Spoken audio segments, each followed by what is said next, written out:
taking the breach with it, sealing both worlds. The collected, I said. They're trapped. No, they're freed.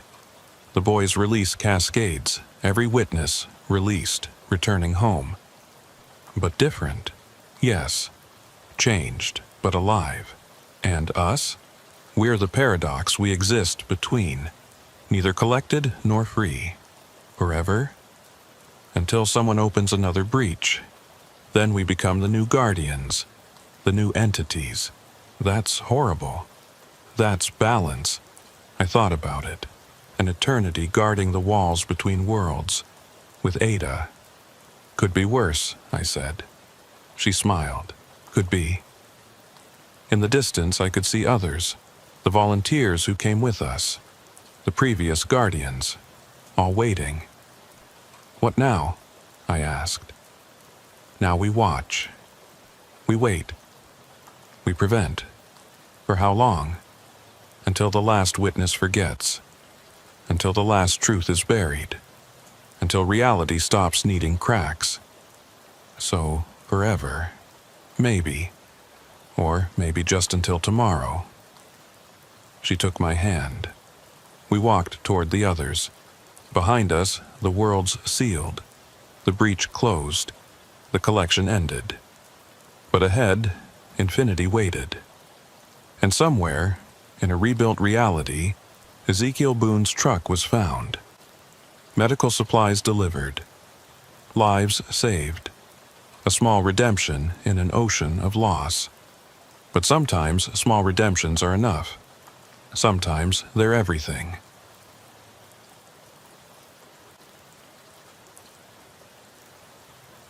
Hello, friends. Did you know nearly 80% of those who watch my videos aren't subscribed? If you enjoy these stories, please hit that subscribe button and leave a like. It really helps. Thank you for being here. By the way, where are you watching from? Let me know in the comments. The digital clock on my dashboard glowed 2:47 a.m. as I rolled past mile marker 142 on I-80, somewhere in the dark heart of Ohio. My name's Dale Morrison, and I've been hauling freight across these Midwest highways for 12 years now. 12 years of endless asphalt, truck stop coffee, and lonely nights watching the white lines blur together under my headlights. But nothing, and I mean nothing, could have prepared me for what I found at that rest area. It started 3 weeks ago. I was running a regular route from Cleveland to Des Moines, hauling automotive parts in my Peterbilt. The kind of run I could do with my eyes closed, if that wasn't a spectacularly bad idea for a trucker. I'd been driving for about 6 hours straight, and my bladder was screaming at me something fierce. The next truck stop was still 40 miles out, but I remembered there was a rest area coming up in about 5 miles. One of those old ones Ohio built back in the 70s. Just a parking lot, some picnic tables, and a concrete block building with restrooms. When I pulled off the highway and into the rest area, my headlights swept across the parking lot, and something immediately felt off. There were 5 vehicles parked there, a silver Honda Accord, a blue Ford F-150, a white Chevy Suburban, a red Toyota Camry, and an old green Plymouth sedan that looked like it hadn't moved since Reagan was president. They were all parked at odd angles, not in the marked spaces, but scattered randomly across the lot like toys dropped by a careless kid. I pulled my rig to the far end of the lot, keeping my engine running. Through my windshield, I could see the vehicles clearly in the yellow glow of the overhead lights. Every single one had its driver's door hanging open, not just unlocked, wide open, like the occupants had jumped out in a hurry and never bothered to close them. The hair on the back of my neck stood up. In 12 years of driving, I'd stopped at hundreds of rest areas, and I'd never seen anything like this. My first thought was maybe there'd been some kind of emergency, a medical situation where everyone had rushed to help someone. But the parking lot was dead silent. No people, no movement, nothing. I sat there for a full minute, just watching and listening. The only sound was the low rumble of my engine and the distant hum of traffic on the highway. My bladder was still complaining, but suddenly taking a leak didn't seem quite so urgent. Something was very wrong here, and every instinct I had was telling me to drop the transmission into gear and get the hell out. But curiosity is a dangerous thing. I grabbed my flashlight from the door pocket, one of those heavy mag lights that doubles as a club if necessary, and climbed down from my cab. The autumn air was cold and damp, carrying the smell of dead leaves and something else I couldn't quite place. Something metallic and wrong. I walked toward the nearest car, the Honda Accord. My boots crunched on the gravel, the sound impossibly loud in the silence. As I got closer, I could see the interior dome light was on, casting a weak glow over empty seats. The keys were still in the ignition, and the dashboard lights were on, though the engine was off. A purse sat on the passenger seat, its contents spilled across the upholstery, wallet, lipstick, cell phone. The phone's screen was cracked, like it had been dropped. I moved to the Ford pickup.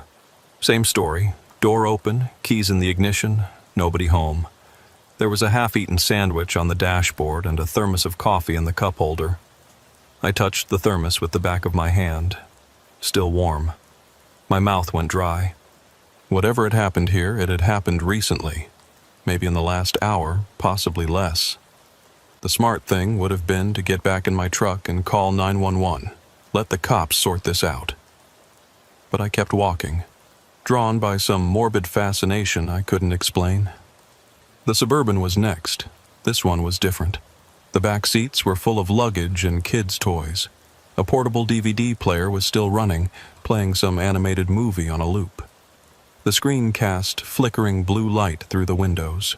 On the driver's seat was a road atlas, open to Ohio, with a route highlighted in yellow marker. That's when I noticed the first strange detail that would haunt me for weeks. On the inside of the open driver's door, there were scratches in the plastic, deep gouges, like someone had clawed at it desperately. And at the edge of the door frame, caught on a sharp bit of metal, was a small piece of fabric. Plaid flannel, the kind you'd see on 1,000 different shirts at any truck stop in the Midwest. I was reaching for the fabric when I heard it, a sound that made my blood run cold. It was coming from the restroom building, maybe 50 yards away. A rhythmic thumping, like someone banging on a door. Thump, thump, thump. Steady and deliberate. I stood frozen, flashlight beam wavering in my suddenly unsteady hand. The thumping continued, neither speeding up nor slowing down, just that steady, methodical beat. Thump, thump, thump. Every horror movie I'd ever seen was screaming at me to leave. Get in the truck, drive away, forget this place existed. But there was a possibility, however slim, that someone needed help. Maybe someone was trapped in there. Maybe that's where all the people from these cars had gone. I started walking toward the restroom building, my flashlight beam cutting through the darkness. The building was a low, rectangular structure made of brown brick with 2 entrance doors, one for men, one for women. The thumping was coming from inside, but I couldn't tell which side. As I got closer, I noticed something else that made my skin crawl. The ground around the building was covered in footprints, hundreds of them, all going in different directions.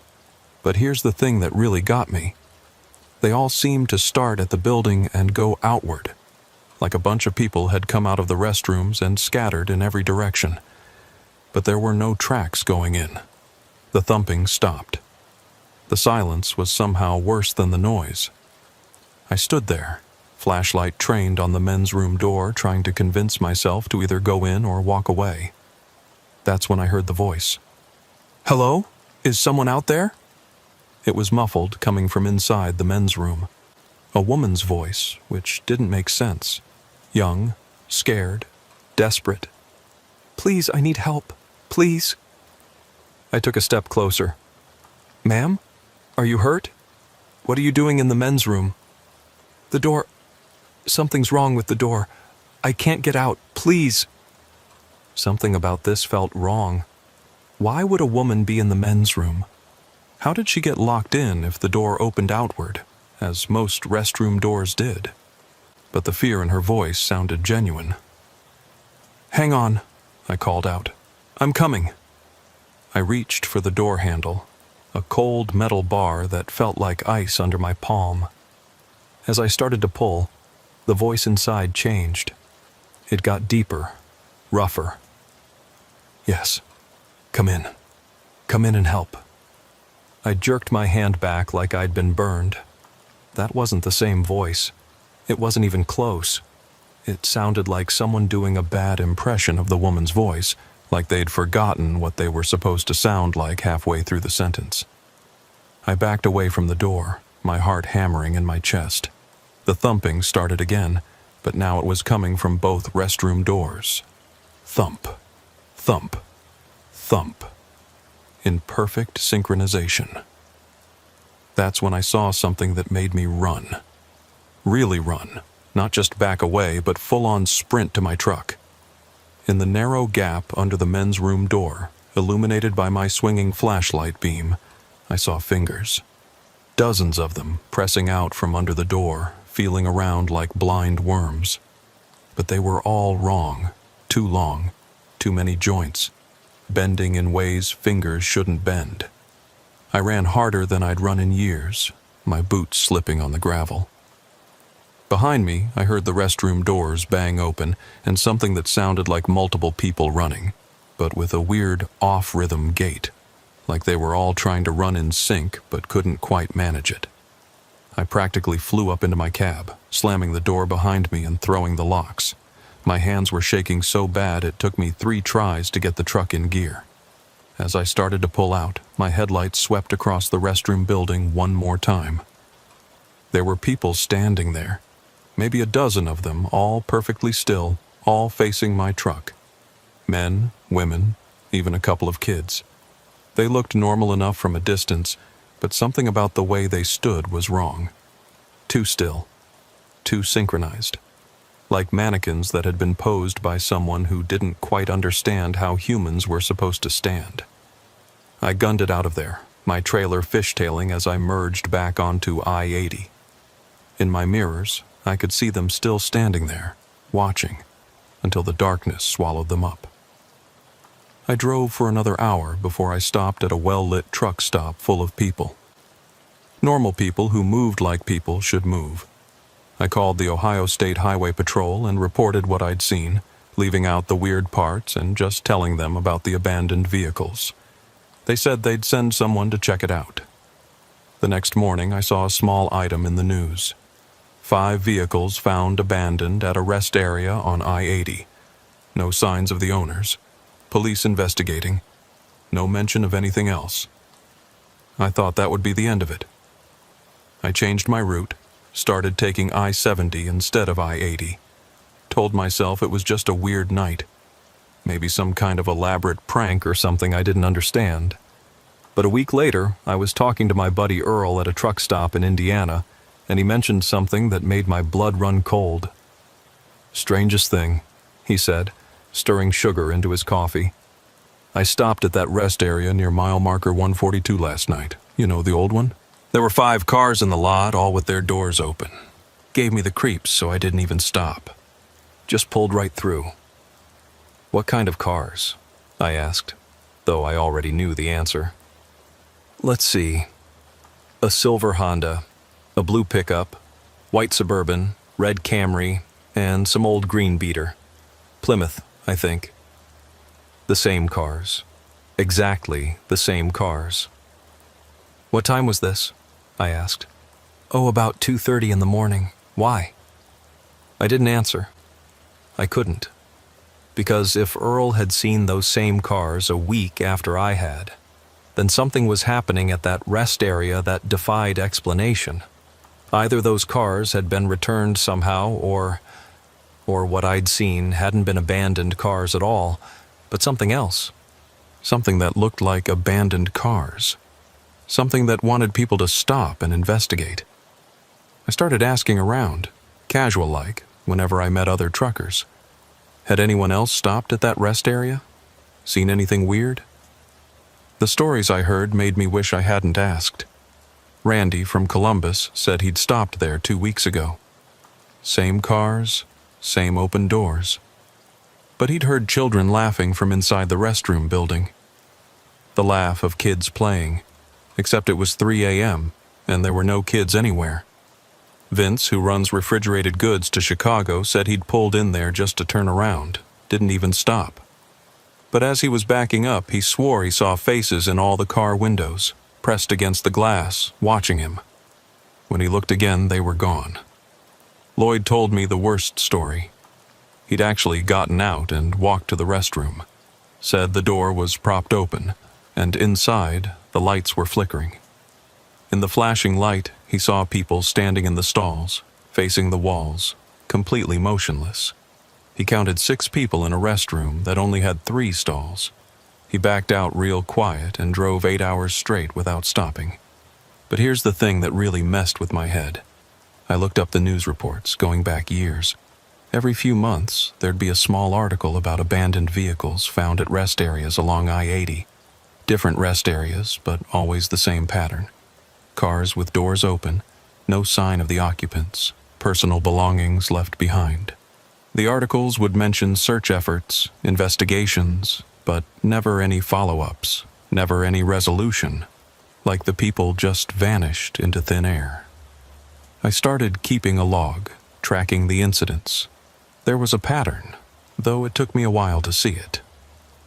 The incidents moved east to west along I-80, hitting each rest area in sequence over the course of about 6 months, then starting over. Like something was traveling the highway, stopping at each rest area in turn, then circling back to start again. By my calculations, whatever it was would be back at mile marker 142 in about 3 days. I told myself I wouldn't go back. Told myself it was none of my business, that I should just keep my head down and haul my freight. But the truth is, once you see something like that, you can't just forget it. It eats at you. You lie awake at night wondering what those things in the restroom were, where those people went, why the cars are always the same. So 3 nights later, I found myself taking the exit for that rest area again. It was 2:35 a.m., almost the exact same time as my first visit. I pulled into the lot with my lights off, stopping at the entrance. The cars were there. The same 5 cars in the same positions with the same open doors, but this time I wasn't alone. There was another truck in the lot, a Freightliner with Arkansas plates, and standing next to it, looking at the cars with a flashlight, was another trucker. I recognized him. It was Curtis Webb, a driver I'd met a few times over the years. Good guy, reliable, not the type to spook easy. I flashed my lights once to let him know I was there, then pulled up beside his truck. Curtis walked over as I climbed down from my cab. His face was pale and his hands were shaking slightly. "Dale? That you?" he asked. "Yeah, it's me. Curtis, what are you doing here?" "Same thing you are, I suspect. Heard the stories, had to see for myself." He gestured at the cars. "Been here about 10 minutes. Haven't had the balls to get any closer." "Smart man," I said. "I've been here before. Trust me, you don't want to go near that restroom." "The restroom?" Curtis looked where I was pointing. "What's in there?" Before I could answer, we both heard it. The thumping, that same rhythmic banging I'd heard before. Thump, thump, thump. Curtis took a step back. "What the hell is that?" "I don't know," I admitted. "But last time I was here, something came out of there. Something that looked like people but wasn't." We stood there, 2 grown men scared of a rest area restroom, watching and listening. The thumping continued for maybe a minute, then stopped. The silence that followed was oppressive, like the whole world was holding its breath. Then the lights went out. All of them. The overhead lights in the parking lot, the lights in the restroom building, even the dome lights in the abandoned cars. The only illumination came from our truck's running lights and the distant glow of the highway. "We should go," Curtis whispered. I was about to agree when we heard the voice. Not from the restroom this time, but from one of the cars. The Honda. A man's voice, calm and conversational. "Hey there, fellas. Could you give me a hand? My battery's dead." We both turned our flashlights toward the Honda. There was someone sitting in the driver's seat, a middle-aged man in a Cleveland Indians cap and a windbreaker. He was smiling, but even from 30 feet away, I could tell something was wrong with that smile. It was too wide, showing too many teeth. "Come on," the man said, his voice never changing tone. "Just need a jump. Won't take but a minute." Curtis grabbed my arm. "Dale, that car was empty 2 minutes ago. I checked them all." The man in the Honda turned his head to look directly at us. The movement was wrong, too smooth, too mechanical, like his head was on a swivel. "Don't be rude, fellas. I asked nice." That's when I noticed the others. There were people in all the cars now. A woman in the Suburban, adjusting the rear-view mirror. A teenager in the Camry, bobbing his head like he was listening to music. An elderly couple in the Plymouth, seeming to have a conversation. A man in the Ford, drinking from that thermos I'd checked a week ago. But they were all wrong. Their movements were just slightly off, like they were puppets being controlled by someone who had only ever seen humans from a distance. And when I looked closer, I realized they were all doing the exact same things, just with slight variations. The woman in the Suburban adjusted her mirror, reset it, adjusted it again, in a perfect loop. The teenager's head bobbing never varied in rhythm. The elderly couple's mouths moved in the same pattern over and over.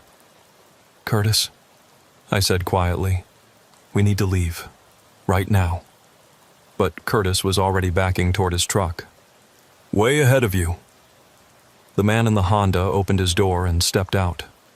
Under the weak light from our trucks, I could see him more clearly, and I wished I couldn't. His clothes looked normal enough, but his skin had a weird, waxy sheen to it, like a mannequin that had been painted to look alive. And his eyes didn't reflect light the way eyes should. "Rude," he said, still in that same conversational tone. "Very rude." All the car doors opened at once. The sound, 5 doors swinging open in perfect unison, made my skin crawl. The people inside started getting out, moving with that same slightly wrong gait I remembered from my first visit.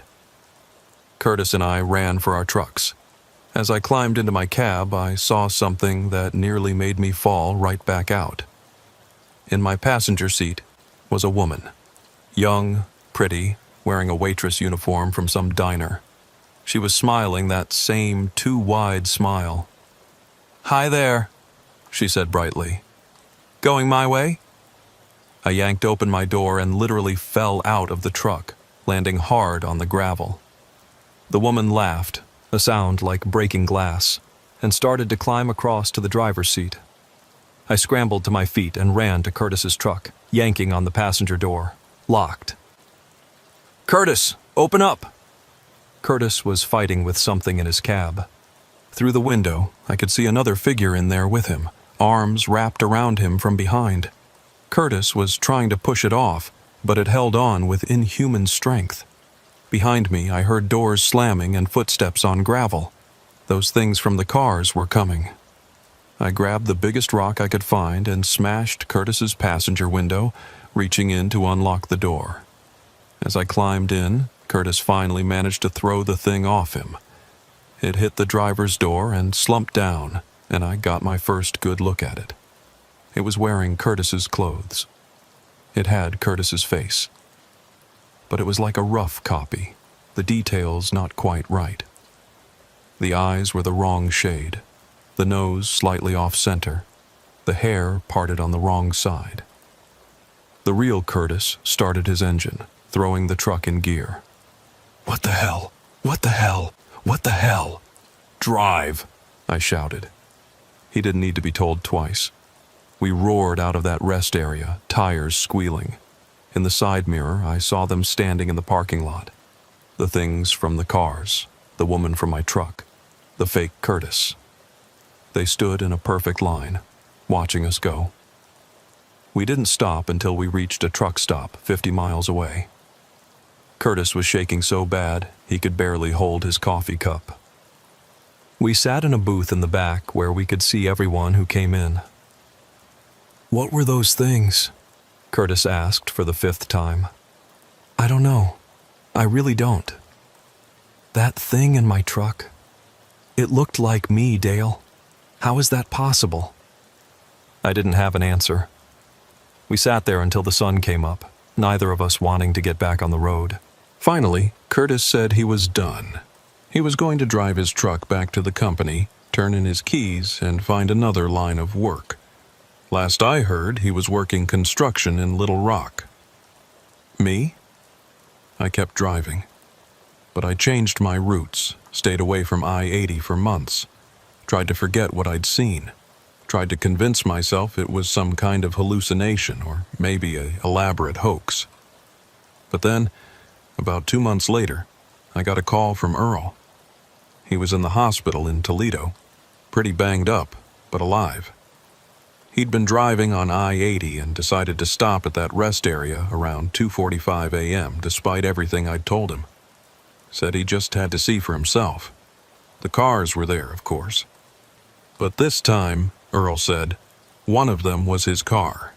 A 2015 Dodge Ram, same color, same license plate, right down to the air freshener hanging from the mirror. And sitting in the driver's seat was Earl himself. Or something that looked exactly like Earl. He said he stood there, frozen, staring at himself through the windshield.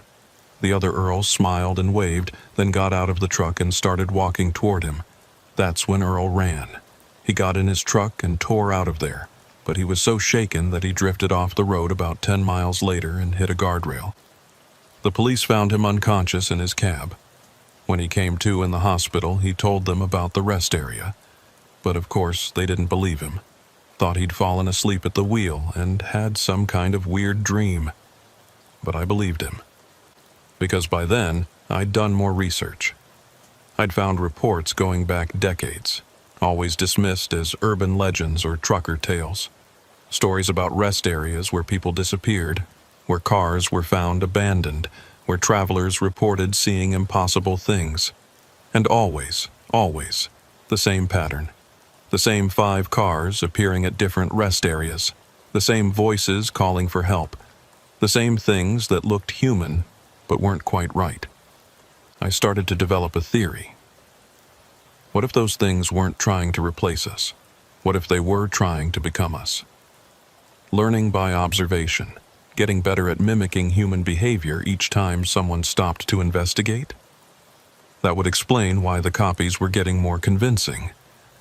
Why Earl's double looked exactly like him while the fake Curtis I'd seen was still obviously wrong. They were practicing, improving, evolving. But evolving into what? And why? I didn't get my answer until last week. Last week changed everything. I'd been avoiding I-80 for months, taking longer routes that cost me time and money, but at least kept me away from that cursed rest area. Then dispatch gave me a rush job, automotive parts that absolutely had to be in Chicago by morning. The only way to make the deadline was I-80, straight through Ohio in the dead of night. I told myself I'd just drive past the rest area. Wouldn't even look. Keep my eyes on the road, and my foot on the gas.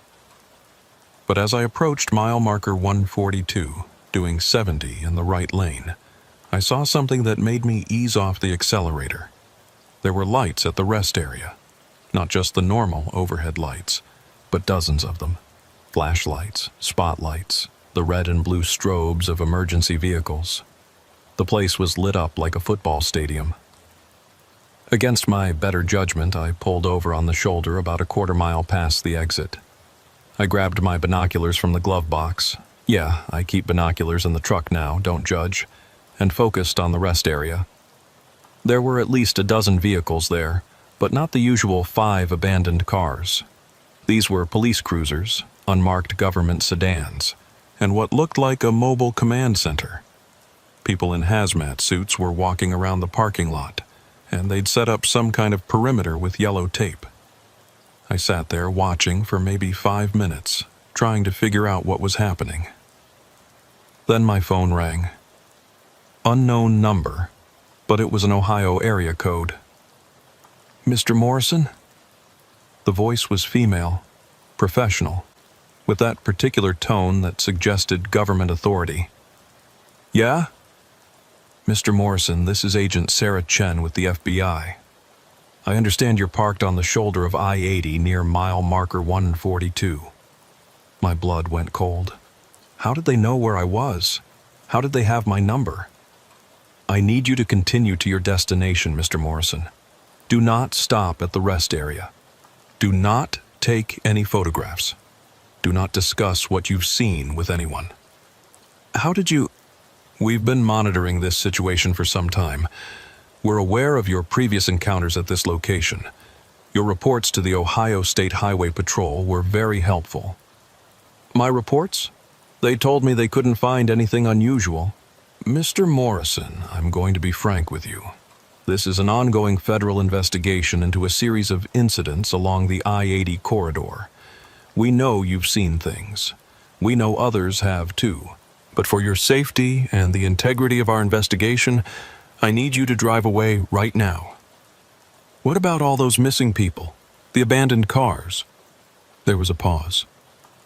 "Mr. Morrison, there's a truck stop about 30 miles west of your current location. The Flying J off exit 118. If you stop there, someone will meet you. They'll answer what questions they can. But you need to leave now." The line went dead. I sat there for another minute, watching the lights at the rest area through my binoculars. As I watched, I saw them loading something into the back of a large unmarked van. It was covered in a black tarp, but it was roughly the size and shape of a car. One of the 5 cars. I started my engine and got back on the highway. 30 miles felt like 300, my mind racing with questions. What had the FBI found? How long had they been investigating? And most importantly, what were those things at the rest area? The Flying J was mostly empty when I pulled in, just a few trucks scattered around the lot. I parked near the back and waited. About 10 minutes later, a black SUV pulled up beside me. A woman got out, Asian, mid-30s, wearing a conservative black suit. She knocked on my door. "Mr. Morrison, I'm Agent Chen." I climbed down from my cab. Up close, she looked tired, like she'd been working too many hours with too little sleep. "Coffee?" she asked. "This might take a while." We went inside and found a quiet booth in the back corner of the restaurant area. She ordered black coffee. I got the same, though my stomach was churning too much to drink it. "First," she said, pulling out a tablet, "I need you to sign a non-disclosure agreement. What I'm about to tell you is classified, and discussing it with anyone could result in federal charges." I read through the document. It was full of legal jargon, but the gist was clear. Keep your mouth shut or go to prison. I signed it. Agent Chen pulled up something on her tablet and turned it toward me. It was a map of the United States with red dots scattered across it. There were dozens of them, clustered along major highways. "Every dot represents an incident similar to what you've experienced," she said. "Abandoned vehicles, missing persons, witnesses reporting unusual encounters at rest areas. The pattern goes back at least 40 years, possibly longer." 40 years? And you're just now investigating? "We've been investigating for the past 5 years, Mr. Morrison. Before that, the incidents were dismissed as unrelated missing persons cases. It wasn't until someone noticed the pattern, the same vehicles appearing at different locations, the synchronized timing, the witness reports, that we realized we were dealing with something unusual." Unusual. That's one way to put it. I took a sip of coffee, trying to steady my nerves. "What are they? Those things that look like people but aren't?" Chen was quiet for a moment, seeming to weigh how much to tell me. "We don't know exactly what they are, but we know what they do. They observe, they mimic, and they replace. Replace? She pulled up another file on her tablet. Photos of missing persons. Dozens of them. Every person who's disappeared at one of these rest areas has later been spotted elsewhere. Different cities, different states, but always the same pattern. They show up, interact briefly with people who knew them, then disappear again. But the people who encounter them always say the same thing. Something was off. They looked right, sounded right, but their behavior was wrong. Like copies, I said. Bad copies that get better over time. Exactly. We believe they're learning. Each encounter teaches them more about human behavior, human interaction. They're getting better at blending in. But why? What's the point? That's what we're trying to figure out. Chen pulled up another image, a grainy security camera photo from what looked like a gas station. This was taken 2 weeks ago in Pennsylvania. Recognize anyone? I leaned in closer and felt my stomach drop. It was Curtis, or something that looked exactly like Curtis, down to the Razorback's cap he always wore. He was standing at a gas pump, but his posture was wrong, too straight, too rigid, like someone standing at attention. That's not Curtis, I said. Curtis quit trucking months ago. He's in Little Rock. We know. We've confirmed the real Curtis Webb is alive and well in Arkansas. This thing was driving a truck with his old company's logo using his CDL number, following his old routes. Jesus Christ. It gets worse. Chen swiped to another photo. This one showed the inside of a truck stop restaurant. There were maybe a dozen people sitting at tables, all truckers by the look of them. This was taken yesterday in Indiana. Every person in this photo has been reported missing from various rest areas over the past year. I studied the faces. They all looked normal at first glance, but the longer I stared, the more wrong they seemed.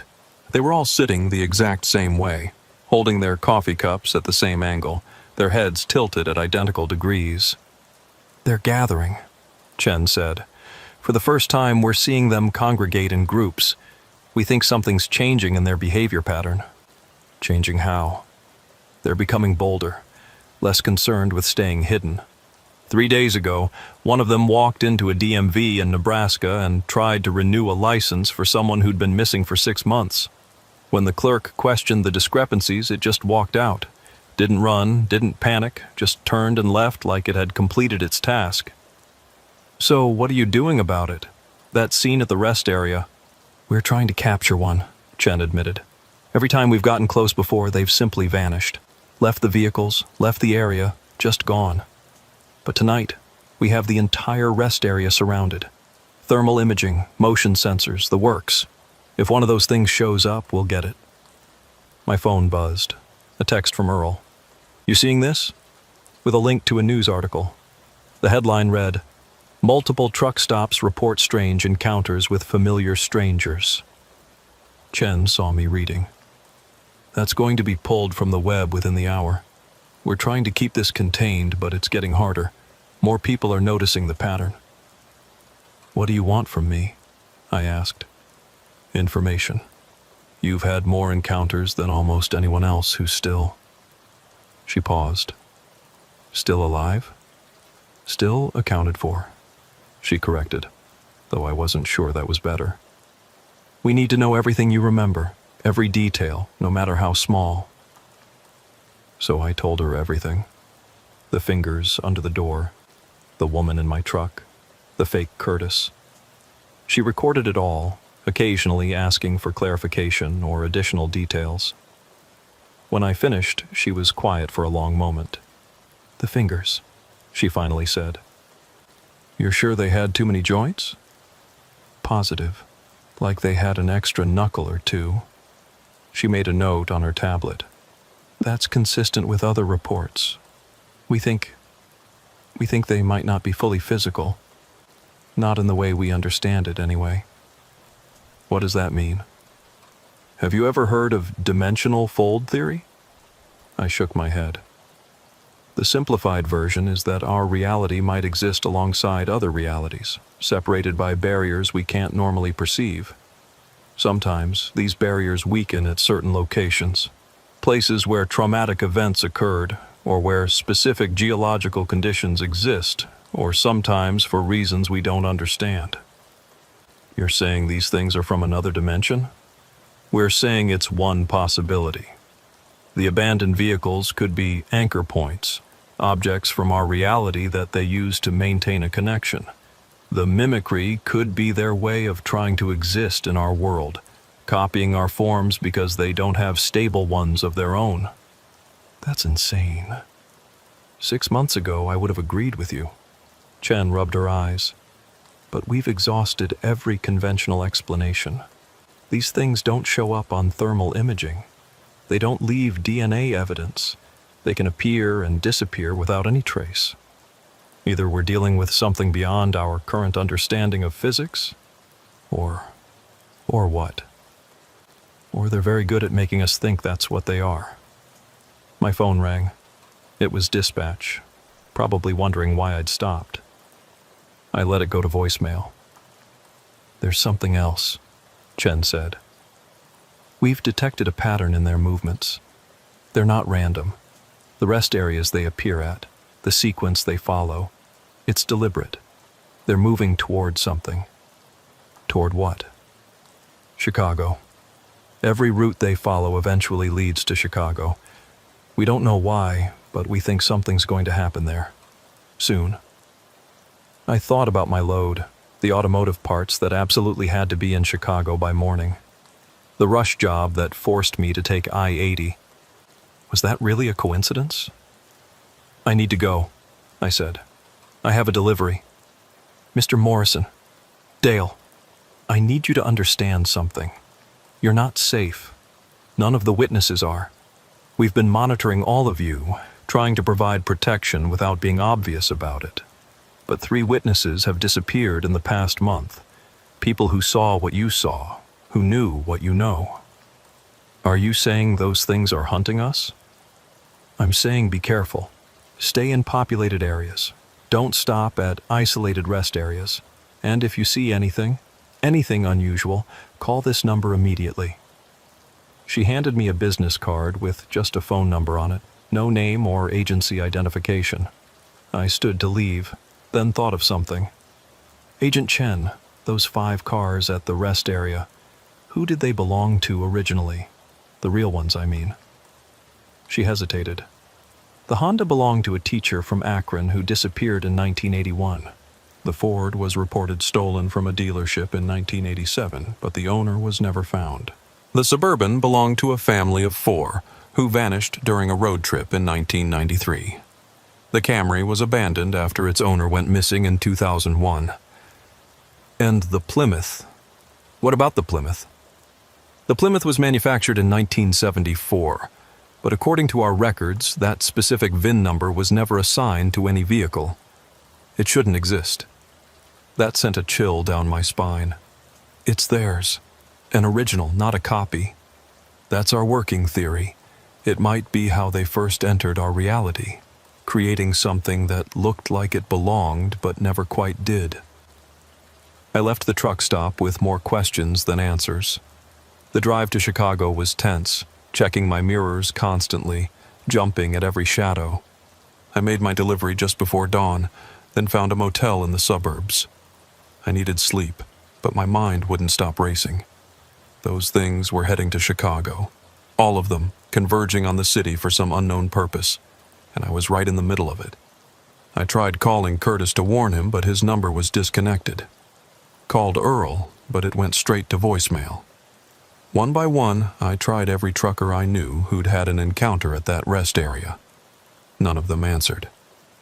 That's when I realized the truth. Agent Chen said 3 witnesses had disappeared, but I was starting to think it was more than that. Maybe all of them were gone, replaced by those things. Maybe I was the only one left who knew the truth. I looked out my motel window at the Chicago skyline in the distance. Somewhere out there, those things were gathering, planning something. And I was probably the only person besides the FBI who knew it was happening. I made a decision. I wasn't going to run. I wasn't going to hide. I was going to find out what those things wanted, why they were here, and most importantly, how to stop them.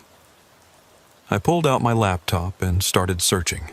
News articles about missing truckers, unexplained disappearances at rest areas, sightings of people acting strangely. The pattern was there if you knew what to look for. Dozens of incidents, all pointing toward Chicago. Then I found something that made my blood run cold. A trucking forum post from 2 days ago. Anyone else seeing drivers that look familiar but wrong? Spotted 5 of them convoying toward Chicago on I-90. Same speed, same lane changes, like they were synchronized. The responses were what scared me. Saw the same thing on I-94. Counted at least 10 trucks moving in perfect formation. I-55 here. Passed a whole line of them. Tried to radio, but no response. They're all heading to the same place, marshalling yard on the south side. I mapped the location. It was an old freight depot that had been closed for years. The perfect place for something to happen without attracting attention. I should have called Agent Chen. Should have reported what I'd found and let the FBI handle it. But I had to know. After everything I'd seen, everything I'd been through, I had to know what those things were planning. I got back in my truck and headed for the marshalling yard. It was full dark by the time I arrived, and the place looked deserted from the street. But I could see lights in the distance, behind the old warehouse buildings. I parked a few blocks away and approached on foot. The yard was full of trucks, dozens of them, all 18-wheelers, all parked in perfect rows. Their engines were running, filling the air with diesel fumes. But there were no drivers visible, no movement at all. I crept closer, staying in the shadows between buildings. That's when I saw them. The drivers were all standing in a circle in the middle of the yard, maybe 50 of them. They were completely still, facing inward, like they were waiting for something. I recognized some of the faces. Curtis was there, or the thing pretending to be Curtis. Earl, too, and Lloyd, and at least a dozen other drivers I'd met over the years. All of them replaced, all of them wrong. Then, something happened that I'll never forget. They all turned their heads at exactly the same moment, looking up at the sky. Their mouths opened in unison, and a sound came out. Not words, but a low, thrumming hum that made my teeth ache. The air in the center of their circle began to shimmer, like heat waves rising from hot asphalt. The shimmer grew larger, more defined, until it looked like a vertical pool of mercury hanging in the air. Through it, I could see something. Another place, with structures that hurt to look at, all wrong angles and impossible geometry.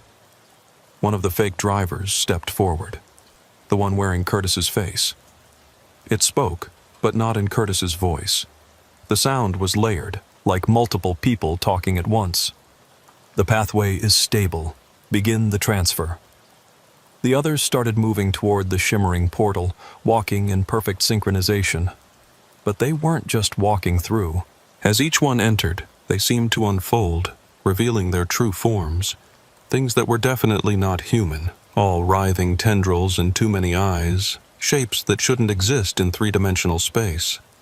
I must have gasped or made some sound, because suddenly every head turned toward my hiding spot. 50 pairs of eyes that looked human but weren't, all staring directly at me. The fake Curtis smiled. "Mr. Morrison, we've been waiting for you." I ran. Behind me, I heard footsteps, dozens of them, all perfectly synchronized, gaining on me. I made it to my truck, fumbled with the keys, got the engine started just as they reached the street. In my mirrors, I saw them standing there, watching me drive away. They didn't pursue. They just watched. I drove straight to the nearest police station, burst in babbling about invasions and portals and things that weren't human. They thought I was crazy or on drugs. By the time I convinced them to send someone to check, the marshalling yard was empty. No trucks, no portal, no evidence that anything had happened. Agent Chen called me an hour later. "You were supposed to stay away." "Did you know? About the portal?" About what they really are? We suspected. Mr. Morrison, you need to come in. We need to debrief you properly. They knew my name, I said. The fake Curtis knew who I was. They were waiting for me. I know. That's why you need to come in. You're not safe. I hung up, because I'd finally figured it out. The reason they kept appearing at the same rest area, with the same cars. The reason they were learning to mimic us so perfectly. The reason they were gathering in Chicago. They weren't invading. They were evacuating. Something in their dimension was forcing them to flee, and they were trying to establish a foothold in ours. The mimicry wasn't about replacing us. It was about learning to survive here, to blend in. The portal in Chicago was probably one of many, bringing more of them through. But here's what really terrified me. If something was bad enough to make interdimensional beings flee their reality, what would happen when it followed them to ours? I've been driving for 3 days straight now, stopping only for gas and coffee. I can't go home. They know where I live. Can't trust other truckers. I don't know who's real anymore. The FBI keeps calling, but I don't answer. How do I know Agent Chen is who she claims to be? How do I know she's even human? The news is starting to report strange incidents across the Midwest. Unexplained disappearances, sightings of unusual phenomena, emergency services responding to calls that turn out to be false alarms at empty locations. The government is calling it mass hysteria, but I know better. They're spreading out from Chicago, establishing themselves, preparing for something. And the real horror is that we don't know what they're preparing for. Are they trying to save themselves? Or are they the advance guard for something worse? I'm writing this all down because someone needs to know the truth. If something happens to me, if I disappear, or if you see me but I'm not quite right, you'll know why. Check the rest areas. Watch for the signs. And whatever you do, if you see 5 abandoned cars with their doors open at 2:47 a.m., just keep driving. Don't stop. Don't investigate. Don't try to help. Because sometimes the scariest thing on the highway isn't what's chasing you, it's what's running away from something even worse. It's been 2 weeks since the marshalling yard incident, and I'm still on the road. Can't stop. Won't stop. The moment I stay in one place too long, I start seeing them. In the corner of my eye at truck stops, in the vehicles passing me on the highway, even in the reflection of my own mirrors. They're everywhere now, and they're not trying to hide anymore. I've been keeping track of the news on my phone. The media is calling it the Midwest Mystery. A wave of strange sightings and unexplained events spreading out from Chicago like ripples in a pond. Missing persons reports have tripled. Whole families vanishing from their homes, only to be spotted days later hundreds of miles away, acting unusual according to witnesses. The FBI has stopped calling me. Either they've given up or they've got bigger problems to deal with. Probably both. Last night I was refueling at a station outside Fort Wayne when I noticed the attendant. Young kid, maybe 20, working the night shift. Nothing unusual about that, except for the way he was moving. Every gesture perfectly measured, every movement deliberate. When he handed me my receipt, our eyes met, and I saw recognition there. Not of me as a person, but of me as someone who knew. "You're the one who saw us arrive," he said. His voice was flat, emotionless. "The one from the rest area." I didn't deny it, didn't see the point. "What do you want?" "To survive," he said. "Same as you." "You're not human." "No, but we're trying to be." He tilted his head at that impossible angle I'd seen before. "It's harder than we thought. Your forms, your behaviors, your emotions. Very complex." "Why truckers?" I asked. "Why start with us?" "Mobile. Isolated.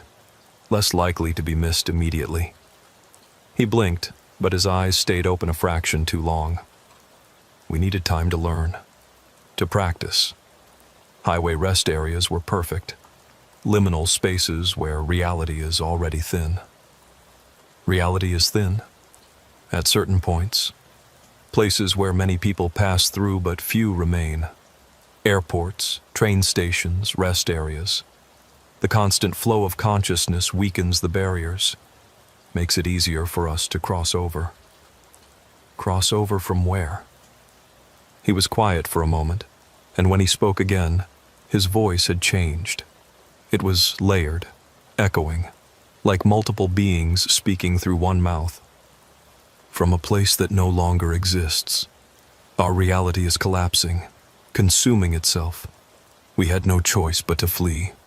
This was the only world we could reach, the only one similar enough to ours for us to survive in. But you're replacing people, taking their lives. No. He shook his head, the movement still wrong but getting better. We're copying them, learning from them. The originals are elsewhere. Safe, but elsewhere. We needed their forms, their memories, their knowledge of how to exist here. When we're done learning, when we can survive on our own, we'll return them. I wanted to believe him. God help me. I wanted to believe these things were just refugees trying to survive. But then I remembered the terror in that rest area, the wrongness of those fingers under the door, the fake Curtis with his too wide smile. What about the ones who fought back, the ones who ran? The kid's expression didn't change. Mistakes were made. We didn't understand fear at first, didn't realize how it would affect you. We're learning to be better, to be more human. And if you can't learn to be human enough, then we'll fail. And when our reality finishes collapsing, it will take yours with it. Before I could respond, he turned and walked back into the station. Through the window, I watched him resume his position behind the counter, movements already more natural than they'd been minutes before. Learning, adapting, becoming. I drove away with more questions than answers. If what he said was true, if they really were refugees from a dying reality, did that change anything? They were still taking people, still replacing them. But if the alternative was the collapse of both our realities, I needed answers. Real answers, not the half-truths and suspicions I'd been living with. So I did something stupid. I went back to the rest area at mile marker 142. It was 2:47 a.m. when I pulled into the lot. The 5 cars were there, doors open, just like always. But this time I wasn't alone. There were 3 other trucks in the lot, and their drivers were standing by the restroom building. Real drivers, not copies. I recognized 2 of them, Hank Garrett and Wayne Paulson, guys I'd shared coffee with at dozens of truck stops over the years. "Dale?" Hank called out when he saw me. "That you?" I approached cautiously. "Hank, Wayne, what are you doing here?" "Same as you, I reckon," Wayne said. "Trying to make sense of all this insanity. Been comparing notes with other drivers. This place seems to be ground zero for whatever's happening." The third driver, a guy I didn't recognize, stepped forward. "Name's Rex Cooper. Been driving for 23 years, and I've never seen anything like what's been happening these past few weeks." "You've all had encounters?" I asked. They nodded. Hank had seen his own double at a way station in Indiana. Wayne had picked up a hitchhiker who turned out to be someone who'd gone missing 3 months ago, down to the clothes they'd been wearing when they disappeared. Rex had watched an entire convoy of trucks moving in perfect synchronization down I-70, all driven by people with the same blank expression. "We figure it's time we got some answers," Hank said. "And this place seems like the best spot to start." "This is a bad idea," I said. "We should leave. Now." "Can't keep running forever, Dale," Wayne said. "Whatever these things are, they're spreading. Pretty soon there won't be anywhere left to run to."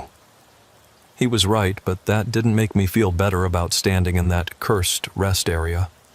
The familiar thumping started from the restroom building, that rhythmic banging I'd heard on my first visit.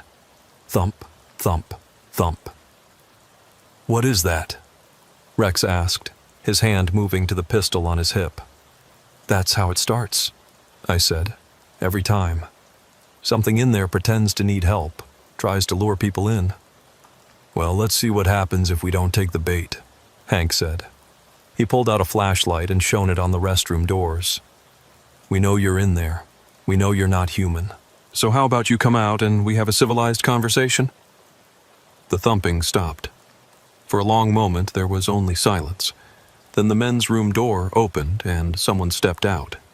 It was me, or rather it was something that looked exactly like me. Same clothes I was wearing, same trucker's cap, same 3-day stubble.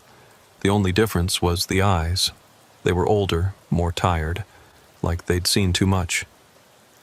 "Hello, Dale," it said in my voice.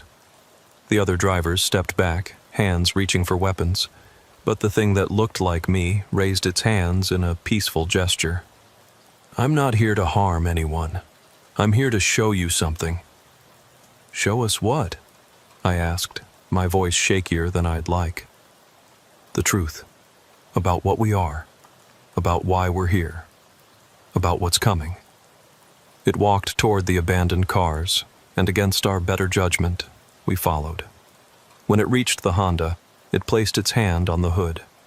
The metal began to shimmer, like heat waves rising from hot asphalt, and suddenly the car wasn't a car anymore. It was a window. Through it, we could see another place, a world that looked like ours, but wrong, like someone had taken reality and twisted it just enough to make it nightmarish. The sky was the color of old blood, and the buildings were geometries that shouldn't exist, folding in on themselves in impossible ways. But it was the things moving through that world that made us all step back. Massive shapes, darker than the darkness around them, consuming everything they touched. Where they passed, reality itself seemed to unravel, leaving nothing but void. "The Devourers," my double said. "They appeared in our reality without warning. We don't know where they came from or what they want. They simply consume. Matter, energy, space, time, everything." The image shifted, showing beings that looked like the things I'd seen at the marshalling yard. Not human, but not monstrous either. Just different. They were fleeing the advancing darkness, crowding around portals like the one I'd seen in Chicago. We had days, maybe hours, before our entire reality was consumed. My double continued. The only escape was to cross over to parallel worlds. Yours was the closest match to ours, the easiest to reach. But we couldn't survive here in our true forms. Your reality would reject us, treat us like an infection, so we had to adapt, to become like you. "By replacing us," Wayne said, his voice hard. "By borrowing from you," my double corrected. "Every person we've copied is safe in a pocket dimension, suspended outside of time, when we've learned enough to survive on our own, to create our own stable forms. We'll return them. No harm done." "No harm?" Hank laughed bitterly. "You've terrorized people, traumatized them. We didn't understand fear at first, or pain, or any of your emotions. We're not just learning to look like you. We're learning to think like you, to feel like you. It's difficult." The window in the Honda flickered and vanished, leaving just an ordinary car again. My double turned to face us, and for the first time, I saw something almost human in its expression. Regret, maybe, or sadness. "But there's a problem," it said. "The Devourers followed us." The temperature seemed to drop 10 degrees. Rex spoke first. "What do you mean, followed you?" "They can sense the portals we created. It may take them time, months, maybe years. But eventually they'll find their way here. And when they do, this reality will suffer the same fate as ours." So you brought your apocalypse to our world? Hank's hand was on his gun now. We brought hope, my double said. In our reality, we were caught off guard. We had no time to prepare, no chance to fight back. But here, with your resources, your technology, your numbers, we might be able to stop them. How? I asked. By working together, by combining what we know with what you have. The Devourers have weaknesses, patterns we've observed, but we need time to prepare, and we need your cooperation.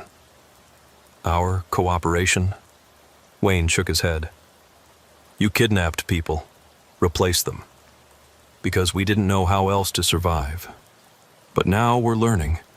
The ones like me who've achieved stable forms, we can teach the others, guide them, help them integrate without replacing anyone else. But we need your help. I looked at the other drivers. They were scared, angry, confused, same as me. But underneath all that, I saw something else. The recognition that this was bigger than just us, bigger than just our fear. What about the FBI? I asked. They know about you. Some do. We've been in contact with certain elements of your government. Not all are receptive, but some understand the necessity of cooperation. Agent Chen, for instance, has been advocating for a peaceful solution. Chen knew? She suspected. We confirmed her suspicions 3 days ago. She's been working to arrange a meeting between our representatives and your leaders. But there are those in your government who see us only as invaders to be destroyed. They don't understand that we're all facing the same threat now.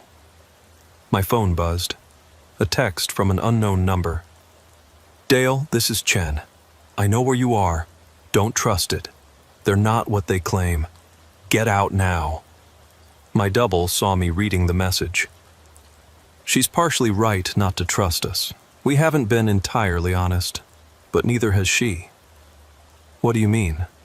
Ask her about Project Threshold.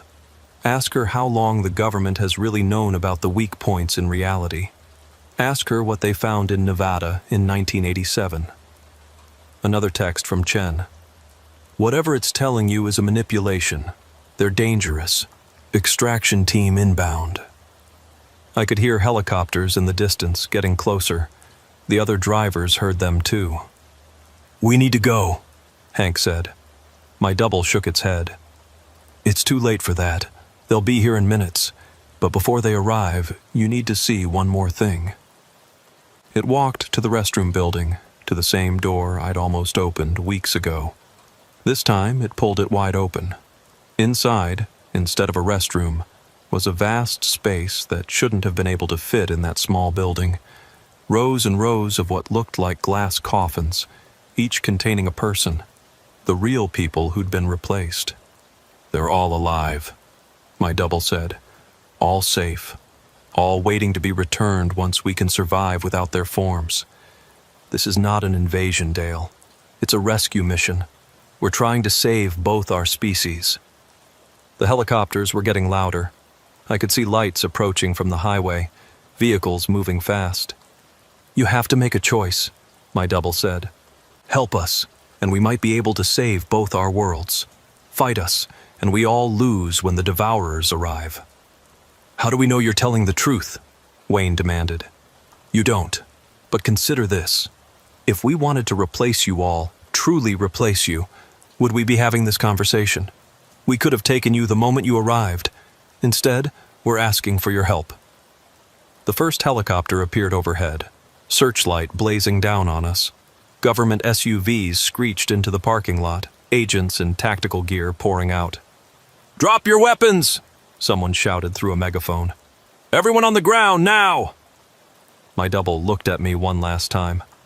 The rest area will remain. The cars will always be here at 2:47 a.m. When you're ready to hear the whole truth, come back. Alone. Then it simply vanished. Not dramatically, not with any special effects. One moment it was there, the next it wasn't. The restroom door slammed shut, and when agents kicked it open moments later, it was just a normal restroom again. We spent the next 6 hours being interrogated separately. They wanted to know everything we'd seen, everything the entity had said. Agent Chen questioned me personally, and she looked exhausted, stressed in a way that went beyond just losing sleep.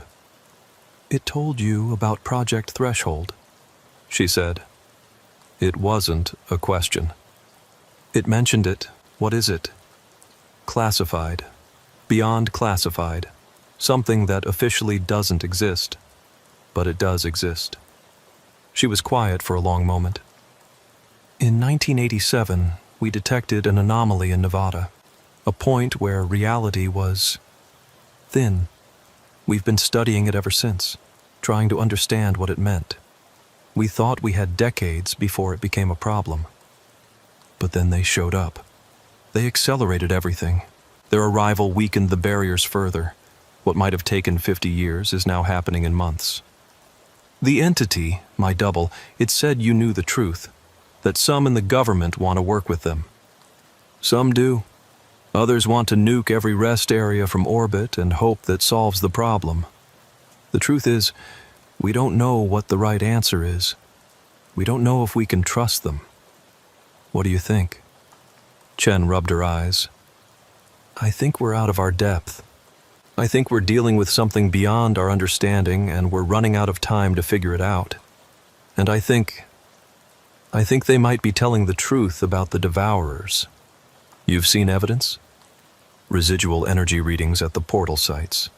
Something came through besides them, something that leaves a very different signature, something that consumes matter at the quantum level. So what do we do? Right now?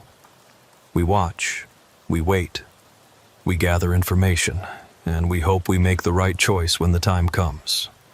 They released us that morning with strict instructions not to discuss what we'd seen, as if we could keep something like this quiet, as if the truth wasn't already spreading across every trucker forum and CB channel in the country. I'm back on the road now, hauling a load of electronics to Seattle. But I can't stop thinking about what my double showed us. The dying world, the fleeing refugees, the approaching Devourers. If it's true, if even half of it is true, then everything we thought we knew about reality is wrong, and that rest area is still out there. Still appearing at 2:47 a.m. with its 5 abandoned cars and impossible doors, waiting for someone to come back, waiting for someone to make a choice. I think I've already made mine.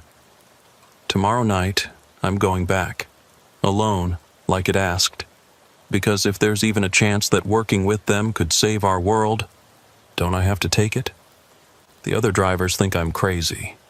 Chen has been calling non-stop, trying to talk me out of it. But someone has to be the first to extend trust. Someone has to take the risk. Might as well be a middle-aged trucker from Ohio who's seen too much to pretend the world makes sense anymore. If you're reading this and I don't update again, you'll know what happened. Either I was wrong to trust them or I was right, and I'm somewhere learning how to fight Devourers. Either way, remember this. The world is stranger than we know, and sometimes the monsters aren't the real threat. Sometimes they're just refugees, same as anyone else, trying to survive in a universe that doesn't make sense. And sometimes the real horror is what's chasing them. I went back. Of course I went back. How could I not? It was 2:47 a.m., 3 nights after the confrontation with the FBI. I'd driven around aimlessly for hours, trying to talk myself out of it, but something kept pulling me toward that rest area. Maybe it was curiosity, maybe it was duty, or maybe it was just the trucker in me that couldn't leave a mystery unsolved on the highway I'd called home for over a decade. The 5 cars were there, as always, but this time the doors were closed. The engines were running, exhaust visible in the cold October air. Through the windows I could see people sitting inside, not moving, not looking around, just sitting there staring straight ahead. I parked my rig and climbed down. No flashlight this time. The overhead lights were bright enough and somehow I knew I wouldn't need it. As I approached the Honda, the driver's door opened and my double stepped out. It looked even more like me now.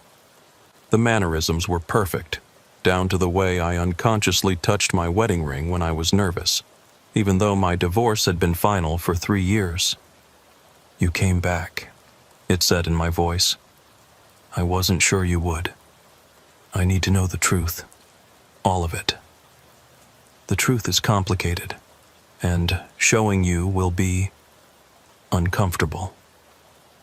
I've been uncomfortable since the first night I stopped here." It almost smiled, a sad, tired expression I'd seen in my own mirror too many times. "Very well. But once you know everything, you can't unknow it. Your reality will never be the same." My reality hasn't been the same since I saw those fingers under the door. This time it did smile. "No, I suppose it hasn't. Come." It led me to the restroom building. The other car doors opened and their occupants got out. A suburban family, an elderly couple, a businessman, a teenage girl, all watching us with those two knowing eyes. "These are the originals," my double said. "The first ones we copied back in 1974. "That's impossible. They haven't aged. Time works differently in the spaces between realities. For them, it's been days. For you, decades." The businessman stepped forward. He looked like he was from the 70s. Wide tie, sideburns, the works. "My name is Richard Henley. I was driving to a conference in Chicago when I stopped here to use the restroom. That was yesterday? The day before? Time is strange here." "You've been missing for nearly 50 years, I told him. His face went pale. 50. My wife, my kids, they're being cared for," my double said gently. "All of your families are. We've been watching over them, ensuring they prosper. It was the least we could do." "You've been controlling their lives?" "Guiding, protecting, anonymous scholarships for the children, job opportunities for the spouses, medical interventions when needed. We couldn't return you without revealing ourselves, but we could ensure your absence didn't destroy those you left behind." The teenage girl spoke up. "They told us everything. About their world, about what's coming. They're not the monsters here." "Then what are they?" My double gestured to the restroom door. "Come inside. See for yourself." This time, I didn't hesitate. I walked through that door, and reality folded around me like origami being undone. The small restroom became a vast space, impossibly huge, filled with levels and platforms that extended beyond sight. It was like being inside an M.C. Escher painting, if Escher had designed truck stops. Thousands of beings moved through the space. Some looked human, perfect copies like my double. Others were in transitional forms, partially transformed, and others were in their true shapes. Beautiful and terrible, geometric patterns of light and thought that hurt to look at directly. "This is a way station," my double explained. "One of hundreds we've established in the thin places of your reality. From here, we can monitor both worlds, track the Devourer's approach, and coordinate our integration." "Integration, not invasion?" "We have no interest in conquering your world. We need to become part of it, to blend seamlessly until we're indistinguishable from native humans. Only then can we work together to prevent what's coming." It led me to what looked like a command center. Screens, or what my brain interpreted as screens, showed various locations across the country: rest areas, truck stops, abandoned warehouses, each one a point where reality was thin enough for them to operate. "This is bigger than just the highways," I said. "Much bigger. But truckers were our first point of contact for a reason. You traverse the liminal spaces regularly. You're already comfortable with the strange, the unexplained. And you have a network, informal but effective, that spreads information quickly." "The truckers telegraph." "Exactly. Every story shared at a truck stop, every CB conversation about weird encounters, it prepared your community for this moment. You've been our unwitting ambassadors, spreading awareness that something unprecedented was happening. On one of the screens, I saw the marshalling yard in Chicago, but now it was transformed, fortified with structures that seemed to exist in more than 3 dimensions. What is that? Our first fortress. When the Devourers arrive, it will be our primary defensive position. We're building others, but quietly. Your government knows about some, pretends not to know about others. And if the defenses fail, then both our species face extinction. My double turned to face me directly. But there's something else, something we haven't told your government. The screen changed, showing a map of the United States covered in pulsing lights, thousands of them scattered across every state. Every light represents one of us who is successfully integrated. Truckers, gas station attendants, diner workers, mechanics, people in the mobile infrastructure of your nation. We chose these roles specifically. Why? Because when the Devourers come, evacuation will be crucial. We need people who know the roads, who can move supplies, who can keep the lifelines of civilization running even in chaos. Every trucker we've replaced or copied is being trained, whether they know it or not, for the largest evacuation in human history. The weight of it hit me like a physical blow.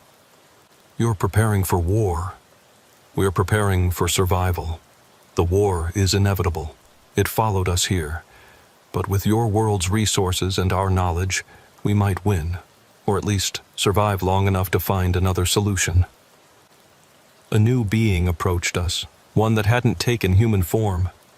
It was beautiful in an alien way, patterns of light flowing through crystalline structures that might have been its body. When it spoke, the sound came from everywhere and nowhere. "Show him the probability matrices," it said. My double hesitated. That might be too much. He needs to see. They all need to see. The screens changed again, showing branching paths like a massive tree. Each branch represented a possible future, glowing with different intensities. These are the possible outcomes based on our current models, my double explained. The brightest paths are the most likely. Most of the branches ended in darkness. In 87% of probable futures, the Devourers consume this reality within 50 years, the crystalline being stated. In 11%, we manage to hold them off, but at the cost of transforming Earth into a permanent battlefield. Only in 2% of futures do both our species survive and thrive. 2%? But that percentage increases with certain factors. Full cooperation between our species raises it to 8%.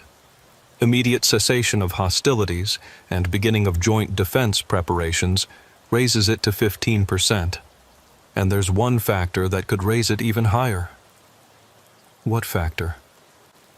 My double and the crystalline being exchanged what I can only describe as a look, though the alien had no eyes that I could see. You, my double said, and others like you. The bridges. I don't understand. Some humans can serve as conduits between our species, not physically, but conceptually. You help us understand humanity in ways that simple copying cannot achieve. And more importantly, you help humanity understand us. Every trucker who's encountered us and lived, every person who's seen beyond the fear to recognize what we really are. You're the key to that 2% becoming something more. That's why you kept the rest area running. You were looking for people who would come back. People brave enough or curious enough to seek truth rather than run from it. We found 17 so far. You're the 18th. What happened to the others? They're working with us. Some openly, like your friend Curtis. Curtis? But he quit trucking. A cover story. He's been helping us establish safe houses across Arkansas and Oklahoma. Places where newly arrived refugees from our world can learn to integrate without the traumatic encounters that marked our early attempts. I thought about Curtis, how scared he'd been that night, how he'd sworn he was done with all of this. He chose to help you? After we returned the person whose form we'd copied, yes. He understood that fear had made our first interactions disastrous, but that our intentions were never hostile. The suburban family from outside had followed us in. The father, or the being copying a father's form, spoke up. My name was David Chen. I was a teacher before they copied me. When they explained what was happening, what was at stake, I volunteered to stay and help. My family thinks I died in a car accident. It's better that way. You gave up your life? I gave up one life to possibly save billions. Seemed like good math to me. The teenage girl nodded. Same here. I was nobody special, just a kid driving to college. But here, I can help save 2 worlds. How could I say no to that? I looked around at all of them, beings from another reality wearing human faces, humans who'd chosen to help them, all working together in this impossible space between worlds. It should have been terrifying. Instead, it was oddly hopeful. What do you need from me? I asked. My double smiled, a real smile this time, full of relief and something like hope. Keep driving. Keep your eyes open. Report what you see. And when the time comes, and it will come soon, help us coordinate the evacuation. Evacuation to where? We're working on that. There are other thin places, other realities we might be able to reach, but first we need to survive the initial assault. When will they get here? The Devourers? The crystalline being pulsed with different colors. Our best estimates say between 6 months and 2 years. The portals we use to escape created ripples they can follow, but the distance between realities is vast even for them. So we have time to prepare. Some? Not enough, but some. My double led me back toward the exit. As we walked, I saw more of the space, training areas where beings practiced their human forms, communication centers coordinating with others of their kind around the world, and in one section, what looked like a hospital where humans who'd been injured in encounters were being treated. We're not perfect, my double admitted, seeing where I was looking. Mistakes have been made, people have been hurt, but we're trying to make amends. The FBI, do they know about all this? Some do. Agent Chen, no relation to David, has been here. She's seen what you're seeing, but there are factions within your government. Some want to use us as weapons. Others want to destroy us. A few, like Chen, want to find a path to coexistence. And if the hardliners win, then we all lose. The energy required to fight both your species and the Devourers would leave us too weak to mount an effective defense. That's why we need people like you, trusted voices in the community who can speak to what we really are. We reached the door. Outside, I could see the 5 cars, still running, still waiting. The cars, I said. Why always the same 5? Anchors. They hold this space stable, prevent it from drifting too far from your reality. They were the first vehicles we successfully copied, and they've become quantum locked to this location. As long as they exist here, this way station remains accessible. And if someone destroyed them, then this pocket would collapse, killing everyone inside and possibly creating a rift that the Devourers could exploit to arrive sooner. So you're vulnerable. Extremely. That's the other reason we need allies. Protection. I stepped outside, back into the normal world. The transition was jarring, from the vast, impossible space to a mundane rest area in Ohio. The others followed, the humans who'd chosen to stay and help. You can leave, David Chen told me. Drive away, forget this happened. We won't stop you or follow you. But if you choose to help, if you choose to be a bridge between our worlds, we'll be here, every night at 2:47 a.m. Why that specific time? That's when the barriers are thinnest here, when our first scout successfully crossed over. Time has meaning in ways your physics hasn't discovered yet. I looked at them all. These impossible beings trying to save themselves and us. These humans who'd sacrificed everything to help. The smart thing would be to leave, to pretend none of this was real. But I'd never been particularly smart. "I'll help," I said, "but on one condition." "Name it," my double said. "No more replacing people without their consent. You want to copy someone's form, you ask first. You explain what's happening. You give them a choice. That will slow our integration significantly.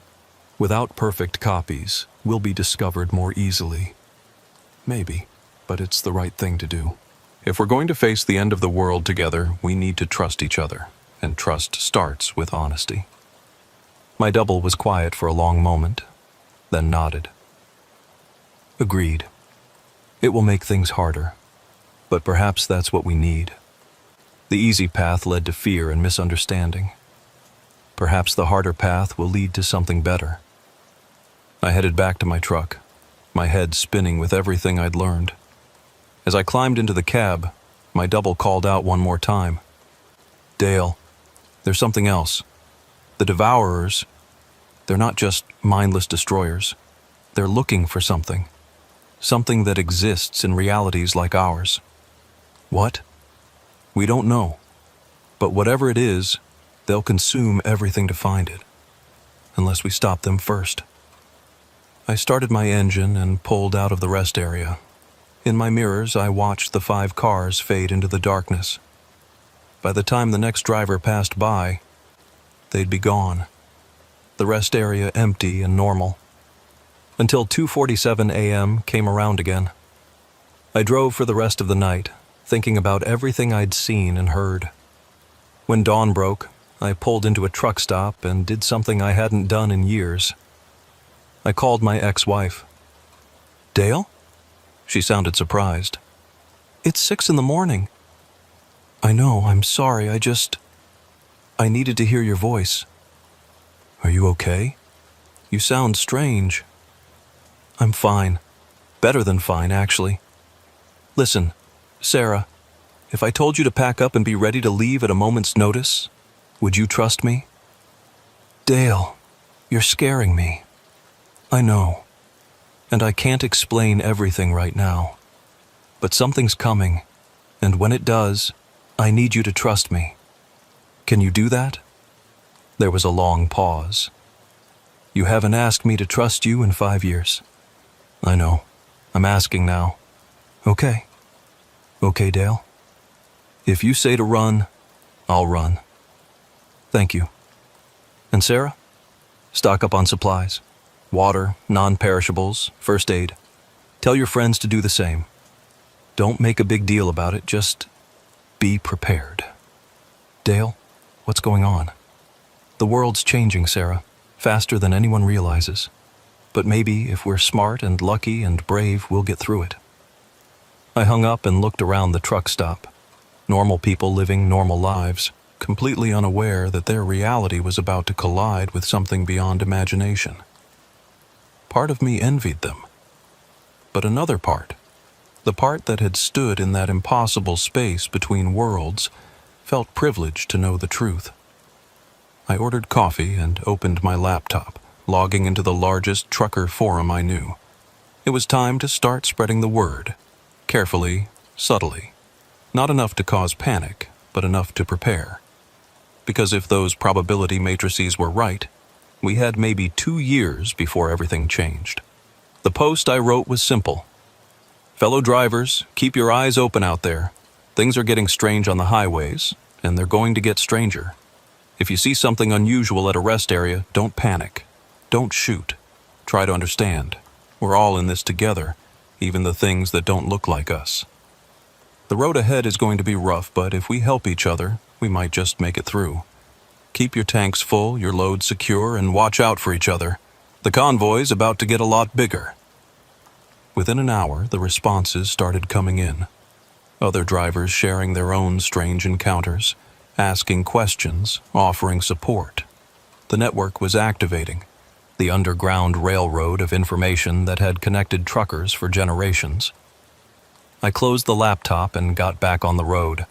There were still deliveries to make, miles to cover, normal life to maintain.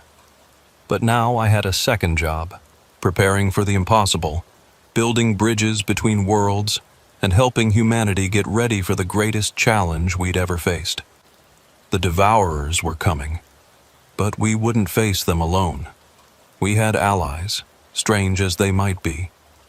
And if a bunch of truckers could accept the impossible and work with beings from another reality, maybe the rest of humanity could too. The highway stretched out before me, endless and full of possibilities. Somewhere out there, at rest areas and truck stops across the country, first contact was happening over and over again. Some encounters would go badly, driven by fear and misunderstanding, but others would go right, building the connections we'd need to survive. I thought about that rest area at mile marker 142, appearing night after night at 2:47 a.m. A doorway between worlds, a bridge between species, a hope for survival in the face of annihilation. It had started as a source of terror, but now I understood it for what it really was: a lifeline. The radio crackled to life. "Breaker, breaker. This is Missouri Mike. Anyone else seeing these convoys of identical trucks? Must be 30 of them, all moving in perfect sync." I picked up the handset. "This is Ohio Dale. I see them too, Mike. Don't worry about it. They're friendlies." "Friendlies? Dale, what the hell's going on out here?" "The world's getting bigger, Mike. Bigger and stranger and more dangerous than we ever imagined. But we're adapting. We're surviving. We're finding new roads through the dark." "You sound like you know something." "I know enough. Keep your eyes open, Mike. Watch for the signs. And if you find yourself at a rest area at 2:47 a.m. and see something impossible, don't run. Stop and listen. You might be surprised by what you learn." I hung up the handset and kept driving. In my mirrors, I could see them now, the other trucks moving in formation, some driven by humans who knew the truth, others by beings learning to be human. All of us heading toward an uncertain future, but at least heading there together. The rest area would be there tonight, and every night, waiting for the next person brave enough to stop and see beyond the fear. Each one who did increased our chances, even if only by a fraction of a percent. And maybe, just maybe, those fractions would add up to survival. The sun was fully up now, painting the Ohio countryside in gold and green. It was beautiful, worth fighting for, worth saving. Both our species had found something worth protecting in this reality, and that gave me hope. Because if there's one thing truckers understand, it's that the longest journeys are made 1 mile at a time. And we had a very long journey ahead of us, but at least we wouldn't be traveling alone. My name's Randy Bowman, and I've been hauling freight across the Midwest for 18 years. 18 years of following the same routes, stopping at the same truck stops, seeing the same faces behind the same counters. You develop a rhythm after that long, a sense of what's normal and what ain't. That's why I knew something was wrong the moment my GPS started acting up on that foggy Tuesday night in rural Indiana. I was running a load of frozen goods from Fort Wayne to Evansville, a straight shot down US 41 that I'd made probably 50 times before. Should have been simple. 6 hours of mindless driving through cornfields and small towns, maybe a stop for coffee in Terre Haute. But around 11 p.m., just south of Lafayette, my GPS started recalculating. "Turn right in 500 feet, the synthetic voice announced. I looked at the screen, confused.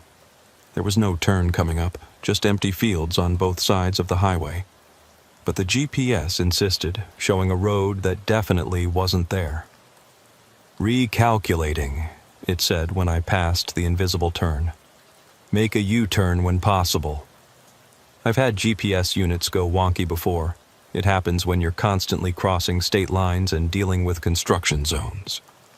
Usually, I just ignore it and follow the signs. But this time was different. The screen started showing roads I'd never seen before, a whole network of highways that didn't match anything I could see through my windshield. Then the fog rolled in. It came out of nowhere, thick as cotton and glowing slightly in my headlights. One moment I could see half a mile ahead. The next, I could barely see past my hood. I slowed down to 30, hazards on, white-knuckling the steering wheel. "Turn right now," the GPS commanded. This time there was a road. A narrow two-lane that I swear hadn't been there 30 seconds earlier. The rational part of my brain said to keep going straight, stick to US 41, wait for the fog to clear. But something about that road called to me.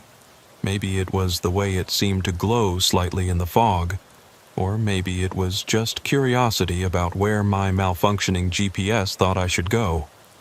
I turned. The moment my truck left the highway, everything changed. The fog was still there, but it was different, lighter, almost luminescent. The road surface was too smooth, like it had just been paved, but there were no construction signs, no smell of fresh asphalt. My GPS screen flickered and showed my location as Harmonville, Indiana.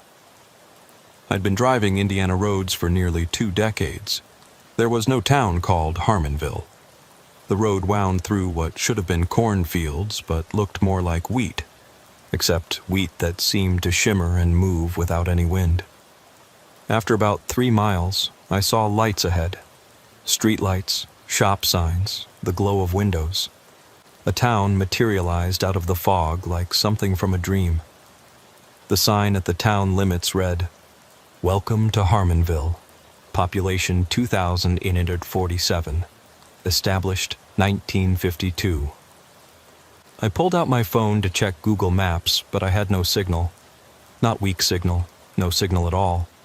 The screen showed no service, where the carrier name should be. The town's main street looked like something from a Norman Rockwell painting. Perfect storefronts with hand-painted signs, flower boxes under every window, American flags hanging limp in the still air. But it was nearly midnight, and every business was lit up like it was noon. Through the windows I could see people shopping, eating in diners, getting haircuts. All at midnight on a Tuesday. I needed to turn around, get back to the highway, but the street was too narrow for my 18-wheeler. I'd have to find a place to turn around, maybe a parking lot or a side street. I kept driving slowly through town, looking for an opportunity. That's when I noticed the people noticing me. They didn't just glance at my truck the way people usually do. They stopped what they were doing and stared. A man getting a haircut turned in his chair to watch me pass. A woman carrying shopping bags stood frozen on the sidewalk. Kids playing in a yard, at midnight, stopped mid-game to track my movement. They were all smiling, every single one of them. Not natural smiles either, but the kind you'd see in a yearbook photo. Forced, held too long, involving only the mouth and not the eyes. I finally found a large parking lot behind what looked like a grocery store. As I was backing up to turn around, someone knocked on my door. I nearly jumped out of my skin. It was a man in his 50s, wearing clothes that looked straight out of the 1950s. Wool slacks, white shirt, thin black tie. His smile was so wide it looked painful. "Hello there, friend," he called out, voice artificially cheerful. "Don't see many big rigs in Harmonville. You lost?" I rolled down my window partway. "Yeah, GPS sent me the wrong way. Just trying to get back to 41. His smile somehow got wider. "Oh, that's a shame. GPS units always have trouble finding us. We're kind of off the beaten path, you might say. But since you're here, why don't you stay for a bite? Rosie's Diner makes the best pie in Indiana, and they're open all night." "Thanks, but I need to get back on the road. Got a deadline." "Nonsense. You can't drive in this fog. It's dangerous out there. Much safer to wait it out here in town. We've got a nice motel, very reasonable rates. I'm Gary, by the way. Gary Henderson. I'm what passes for the mayor around here." everything about this felt wrong. The midnight sunshine of activity, the 1950s aesthetic, the way Gary's eyes never seemed to blink. But he was right about one thing. The fog was dangerous. Maybe waiting it out wasn't the worst idea. "How long does the fog usually last?" I asked. "Oh, it comes and goes. Should clear up by morning. Come on, let me buy you a cup of coffee at least. You look tired, and Rosie's coffee could wake the dead." He laughed at his own joke, a sound like grinding gears trying to mimic human mirth. Against my better judgment, I agreed to the coffee. I figured I could ask around, maybe find out what was really going on in this place. I pulled my truck into a proper parking space and followed Gary down the street to Rosie's Diner. The inside was exactly what you'd expect from a 1950s diner. Red vinyl booths, checkerboard floor, chrome everything. A jukebox in the corner played Mr. Sandman by the Chordettes. The place was packed, every booth and stool occupied by people eating full meals at what was now past midnight. Gary led me to the only empty booth right by the window. A waitress appeared immediately. Blonde, beehive hairdo, pink uniform, that same painful smile.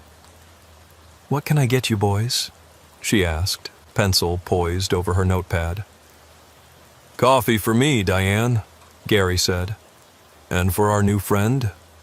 "Just coffee," I said. "Oh, you have to try the pie," Diane insisted. "Rosie made apple, cherry, and rhubarb fresh this evening. Just coffee, thanks." Her smile flickered for just a moment like a TV with bad reception. "Of course. 2 coffees coming right up." She glided away, and I noticed she wasn't the only waitress. There were 3 others, all with the same hairstyle, same uniform, same smile. They moved in perfect synchronization, like they were choreographed. "So," Gary said, settling into the booth, "what brings you through Indiana? Besides our troublesome GPS coordinates, of course." "Just hauling freight. Frozen goods from Fort Wayne to Evansville." "Frozen goods? How modern. We don't get many refrigerated trucks here. Most of our deliveries come by regular truck. Old-fashioned, you might say." "When do you get deliveries? I didn't see any industrial areas coming in." "Oh, we're very self-sufficient here in Harmonville. Grow our own food, make our own clothes. We like to keep things simple, traditional." Diane returned with our coffees.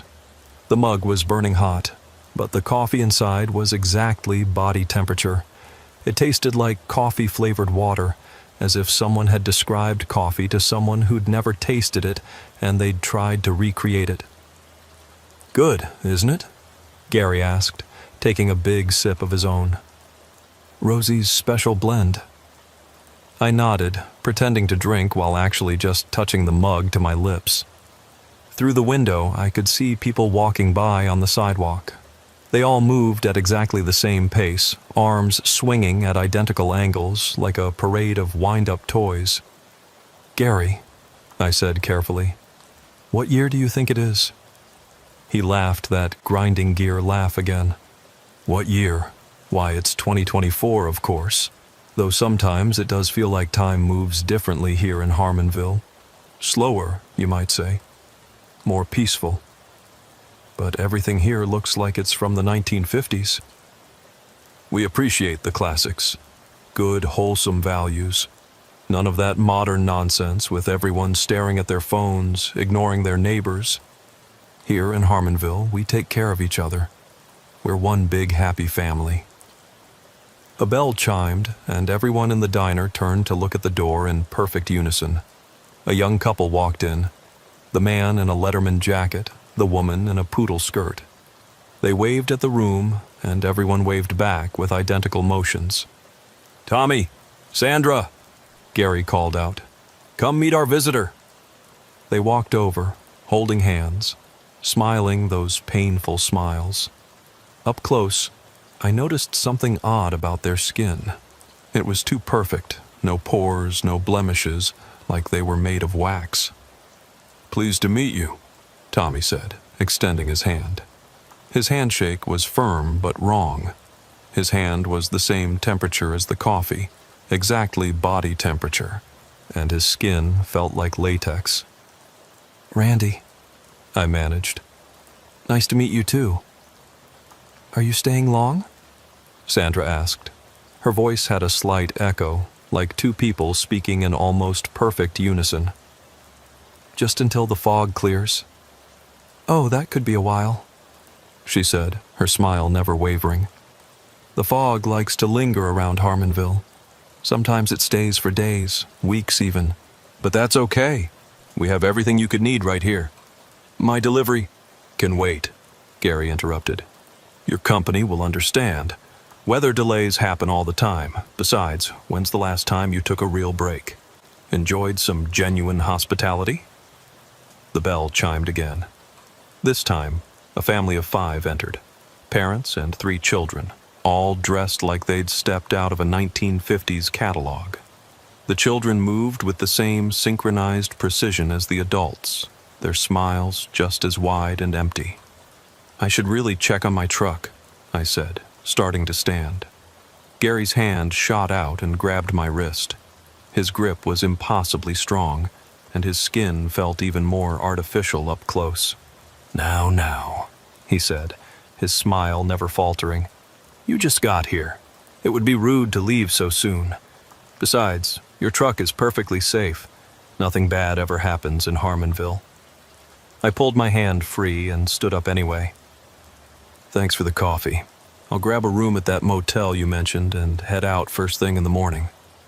"The Harmonville Motor Lodge," Gary said, bouncing up as well. "Excellent choice. I'll walk you over. Make sure you get the best room." "I can find it." "Nonsense. What kind of mayor would I be if I didn't personally ensure our visitors were comfortable?" We left the diner, and I noticed everyone watched us go, their heads turning in perfect synchronization to track our movement. Outside, the fog had gotten thicker, reducing visibility to maybe 20 feet. The street lights created halos of light that seemed to pulse slightly, like a heartbeat. The motel was 2 blocks away, a single-story building with doors facing a parking lot.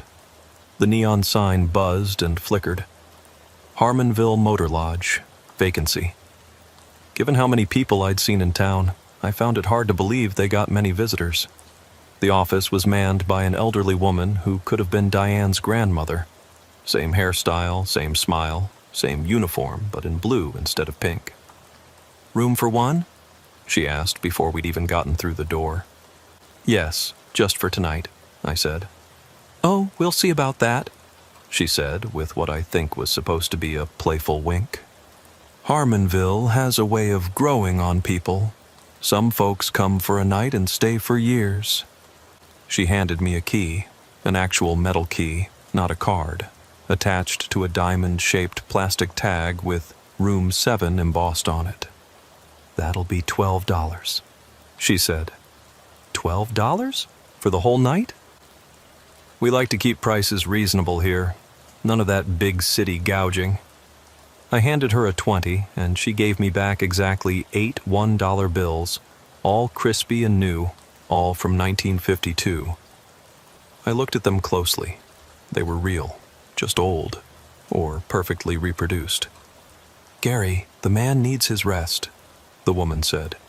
"You can give him the full tour tomorrow." "Of course, Mrs. Patterson. Sleep well, Randy. Tomorrow you'll see why Harmonville is the best-kept secret in Indiana." They both stood there, smiling, waiting for me to go to my room. I walked down the row to Room 7, unlocked the door, and stepped inside. The room was exactly what you'd expect from a 1950s motel. Twin bed, small TV with rabbit ears, rotary phone on the nightstand. Everything was clean, but felt frozen in time. I looked out the window and saw Gary and Mrs. Patterson still standing in the same spot, facing my room, smiling. They stood there for 5 more minutes before finally walking away in perfect synchronization. I sat on the bed, trying to process what I'd stumbled into. This wasn't just some quirky small town with a retro theme. Something was fundamentally wrong with Harmonville and everyone in it. The way they moved, the way they talked, the way their skin felt. None of it was quite human. I tried my phone again. Still no signal. The room phone had no dial tone. The TV, when I turned it on, only showed static on every channel except one, which played a loop of what looked like a local Harmonville news program from 1955. I needed to get out of here, fog or no fog. I grabbed my keys and opened the door. The entire town was standing in the parking lot. Every person I'd seen in the diner, on the street, everyone. They stood in perfect rows, all facing my room, all smiling those terrible smiles. In the center of the crowd was Gary, still in his 1950s attire. "Going somewhere, Randy?" he asked, his voice carrying clearly across the distance. "The night's not safe for traveling.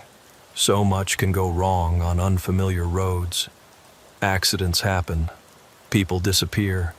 Sometimes they're never found." "Sometimes," the crowd said in perfect unison, "they find a better place." "A happier place," Gary continued. "A harmonious place," the crowd responded. "Come back inside, Randy. Rest. Tomorrow you'll understand everything. Tomorrow you might even decide to stay." "Everyone stays," the crowd chanted. "Everyone stays in Harmonville." I stood frozen in my doorway, keys clutched in my hand as the crowd continued to stare and smile. Then, as if responding to some unheard signal, they all turned and walked away, dispersing into the fog in perfect formation. I went back inside and locked the door, shoving the chair under the doorknob for good measure. Through the window, I could see a figure standing under the streetlight across from my room. They stood there all night, unmoving, watching. I didn't sleep. How could I?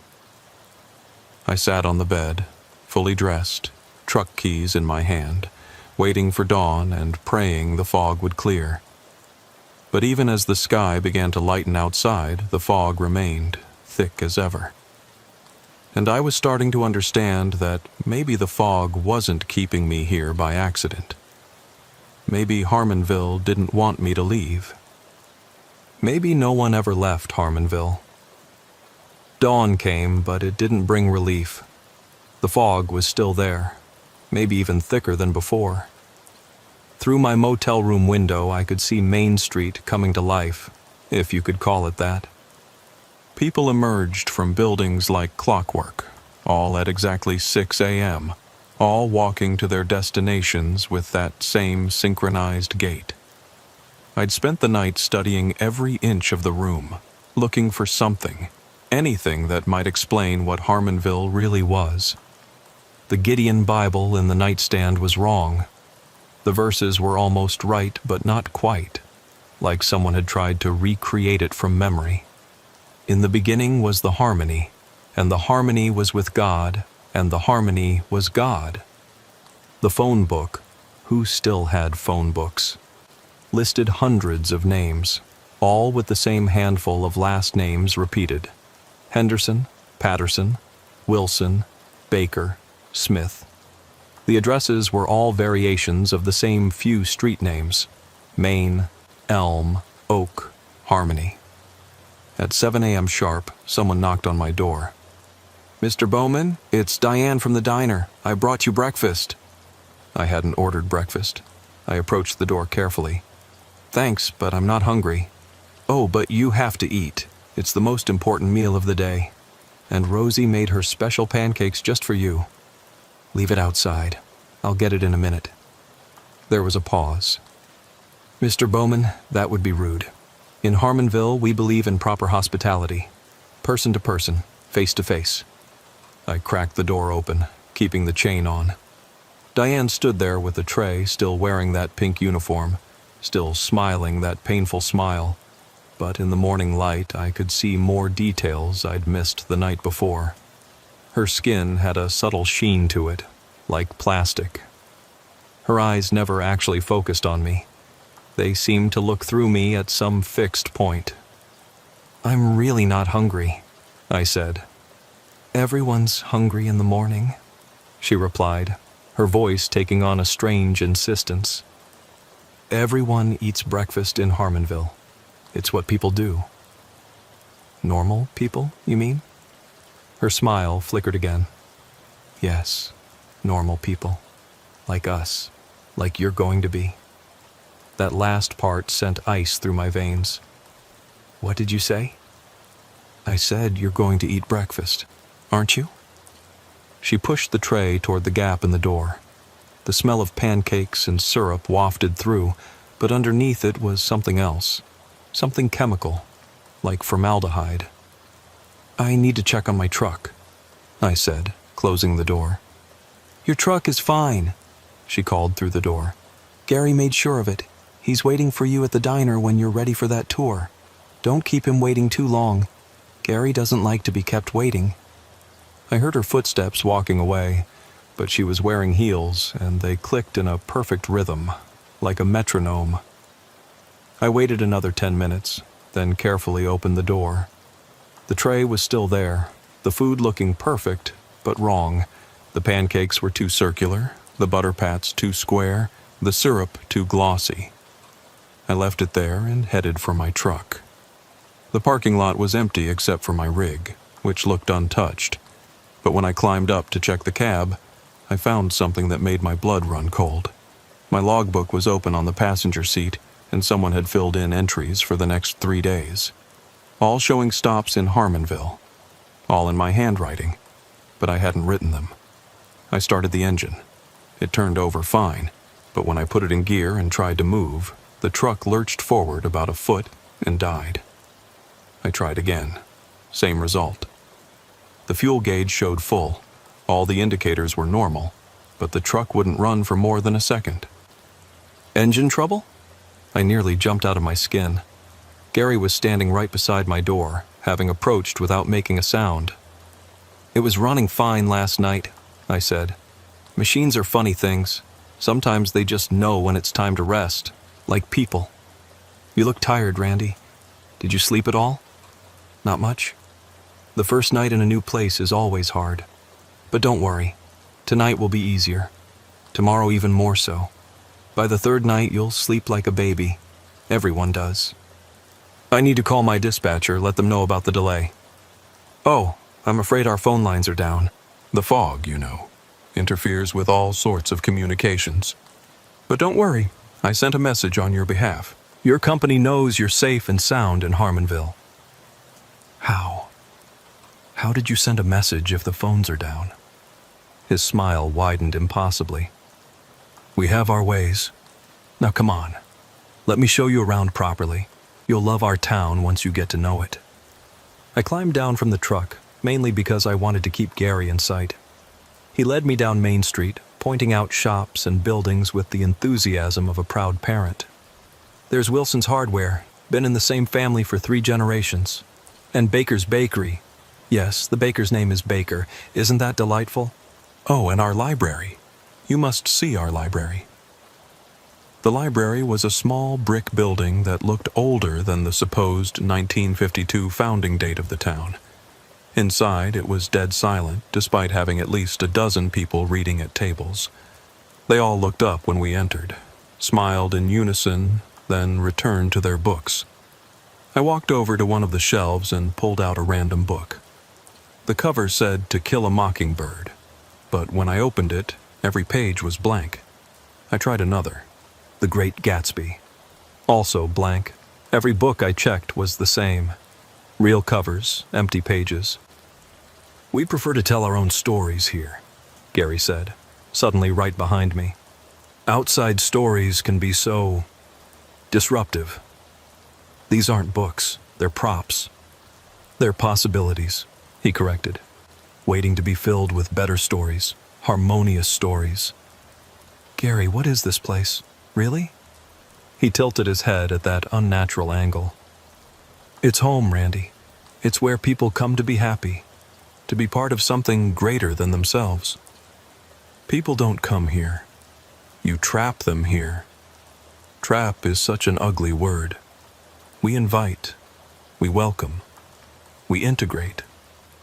And if I want to leave, why would you want to leave? Everything you need is here. Food, shelter, community, purpose. My purpose is delivering frozen goods to Evansville. Such a small purpose. Here, you could be part of maintaining harmony itself. You could help others find their way here, just as you found yours. I didn't find my way. My GPS malfunctioned. Gary laughed. GPS, coincidence, fate. Does it matter what we call it? You're here now. That's what matters. We left the library and continued the tour. Every person we passed greeted us with the same phrase, "Beautiful morning in Harmonville." Even the children who should have been in school were walking the streets, shopping with their parents, all wearing those perfect smiles. "Don't the kids go to school?" I asked. "Every day is school in Harmonville. We learn from each other constantly. Traditional education is so limiting, don't you think?" We passed by what should have been the town limits, but the road just ended at a wall of fog. Beyond it, I couldn't see anything. Not fields, not forest, just impenetrable white. "Where does the fog come from?" I asked. "It's always been here," Gary said. "As long as Harmonville has existed, the fog has protected us, kept us safe from the chaos outside, and kept people from leaving. People don't want to leave once they understand, once they become part of the harmony." "What does that mean exactly? Becoming part of the harmony?" Gary's smile somehow got even wider. "Let me show you." He led me to a building I hadn't noticed before. Or maybe it hadn't been there before. It was larger than the others, with no windows and a single door. The sign above read, Harmonville Community Center. Inside was a single vast room with a stage at one end. The walls were covered in photographs, hundreds of them, all showing people at various town events. But in every photo, everyone had the same expression, the same posture, the same smile. "We gather here every evening," Gary explained. "The whole town. We share our experiences, our thoughts, our feelings. We synchronize." Synchronize? "We ensure everyone is in harmony. No conflicts, no disagreements, no discord, just perfect unity." On the stage was a strange device. It looked like a cross between an old radio transmitter and a pipe organ. Wires ran from it into the walls, disappearing into the structure of the building. "What is that?" I asked. "The harmonizer. Our founder, Dr. Eugene Hartwell, invented it in 1952. He was a visionary, understood that human conflict came from individual thought, individual desire. But if everyone thought together, wanted together, moved together, imagine the peace, Randy. Imagine the perfection. That's not peace. That's mind control." Such dramatic words. It's harmony. It's unity. It's what humanity was meant to be before ego and selfishness corrupted us. I backed toward the door, but it had closed behind us. "You're all being controlled by that machine? We're all connected through it. One mind, many bodies. One purpose, many hands to achieve it. And soon, Randy, you'll understand. Tonight, at the gathering, you'll experience true harmony for the first time." "I'm not going to any gathering." "Oh, but you are. Everyone in Harmonville attends the gathering. It's what we do. It's who we are." I pushed past him and grabbed the door handle. It wouldn't budge. "The door will open when it's time," Gary said calmly. "Everything happens when it's time in Harmonville. You can't keep me prisoner." "Prisoner? You're our guest, our newest friend, soon to be our newest family member. You should be honored. Not everyone gets invited to Harmonville. Only those who are already searching for something, those who are already lost." "I wasn't lost. I was following my GPS. Your GPS, which mysteriously led you to a town that doesn't appear on any map. A town that shouldn't exist but does. Doesn't that seem like more than coincidence to you?" The door suddenly clicked open. Outside, the fog had rolled back slightly, and I could see the entire population of Harmonville walking toward the community center, all in perfect step, all with those empty smiles. "The gathering is beginning. Gary said. "Your attendance is requested." I bolted, ran as fast as I could toward the parking lot where my truck was. But the streets had changed. Where the motel should have been was now a park. Where my truck had been parked was now a fountain. The layout of the entire town had shifted while I was inside the community center. "Looking for something?" Diane stood behind me, still in her waitress uniform, but now there were dozens of her, not similar-looking women, but exact duplicates, all standing in a circle around me. "We thought you might try to run," they said in unison. "People always do at first, but there's nowhere to go, Randy. Harmonville is all there is now. My truck is being harmonized," all the Dianes said. "Soon it will run only on Harmonville roads, stop only at Harmonville stops. Like you, it will find its purpose here." The crowd from the community center was approaching now, hundreds of people moving as one organism. In the center was Gary, carrying something that looked like a crown made of the same wires that connected to the harmonizer. "It's time, Randy," he called out. "Time to stop fighting. Time to stop being alone. Time to join the harmony." They were closing in from all sides. I looked for any escape route, any gap in the crowd, but there was none. They moved with perfect coordination, cutting off every possible exit. "You'll thank us," Gary said, now just a few feet away. "Everyone does, once they understand. Once they feel the peace of never having to make another decision, another choice, never having to be alone with your thoughts again." "That's not living," I shouted. "That's being a robot." "It's being perfect," the crowd responded in unison. "It's being eternal. It's being happy." Gary raised the wire crown. "Welcome to Harmonville, Randy. Welcome to forever." I did the only thing I could think of. I charged straight at Gary, knocked him down, and grabbed the crown. The moment my hands touched it, I felt it. The harmonizer's pull. Thousands of thoughts that weren't mine flooding my consciousness, trying to drown out my own inner voice. "Join us. Be one. Be harmony." I threw the crown as hard as I could and ran toward the community center. If that machine was controlling them, maybe destroying it would break their hold. The crowd followed, but their perfect synchronization was slightly off now, like I'd introduced a discordant note into their symphony. Inside the community center, the harmonizer was humming, glowing with an eerie light. I looked for something to smash it with and found a fire axe on the wall. As I raised it, Gary appeared in the doorway. "You don't understand what you're doing," he said, and for the first time, his smile was gone. "Without the harmonizer, we're nothing. We'll return to chaos, to pain, to loneliness. You'll return to being human. Human is overrated. Human is flawed. We've evolved beyond that. You've been enslaved by a machine built by a madman. Dr. Hartwell saved us.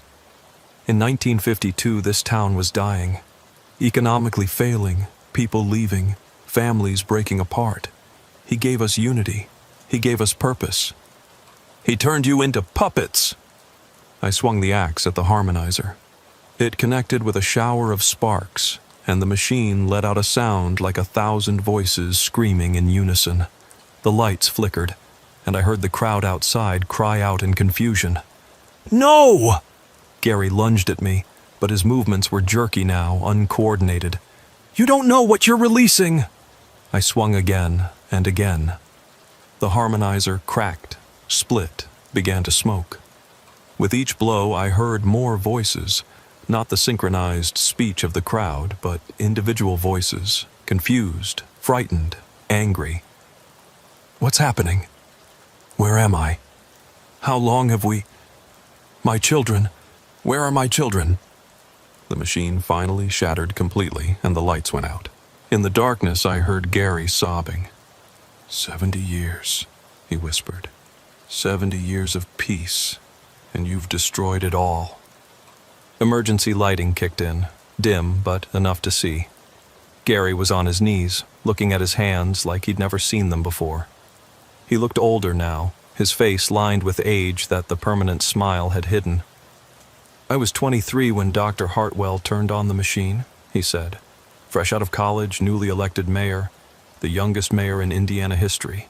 I was going to save this town. Instead, I let him turn us into this. You're free now," I said. "Free?" He laughed bitterly. "Look outside." Through the open door, I could see chaos, people wandering aimlessly, crying, shouting, fighting. 70 years of suppressed emotions all released at once. Families discovering their children had never aged, had never grown up. People realizing they'd lost decades of their lives to a collective dream. "The fog," Gary said. "It wasn't keeping you in. It was keeping us in. The harmonizer created it, maintained it. Without it..." The fog was dissipating. For the first time, I could see beyond the town limits. But what I saw made no sense. Harmonville sat in a perfect circle of 1950s architecture. But beyond that circle was nothing but empty field. No roads leading in or out. No connection to the outside world at all. "We're not in Indiana anymore, are we?" I asked. "We're nowhere," Gary said. "Everywhere. Between. Dr. Hartwell didn't just build a machine to control minds. He built one that removed us from normal space. We exist in a bubble, a pocket dimension accessible only when conditions are right, when the fog appears on certain roads, when someone is lost enough to find us. Then how do I get home? I don't know. The harmonizer brought you here. Without it..." He stood up, suddenly looking every one of his 90-plus years. "You may have freed us from the harmony, but you've trapped us all in chaos, and yourself with us." Outside, the town was tearing itself apart. People who'd been neighbors for 70 years suddenly didn't recognize each other. The duplicate Dianes were merging and splitting randomly, screaming as their shared identity fractured.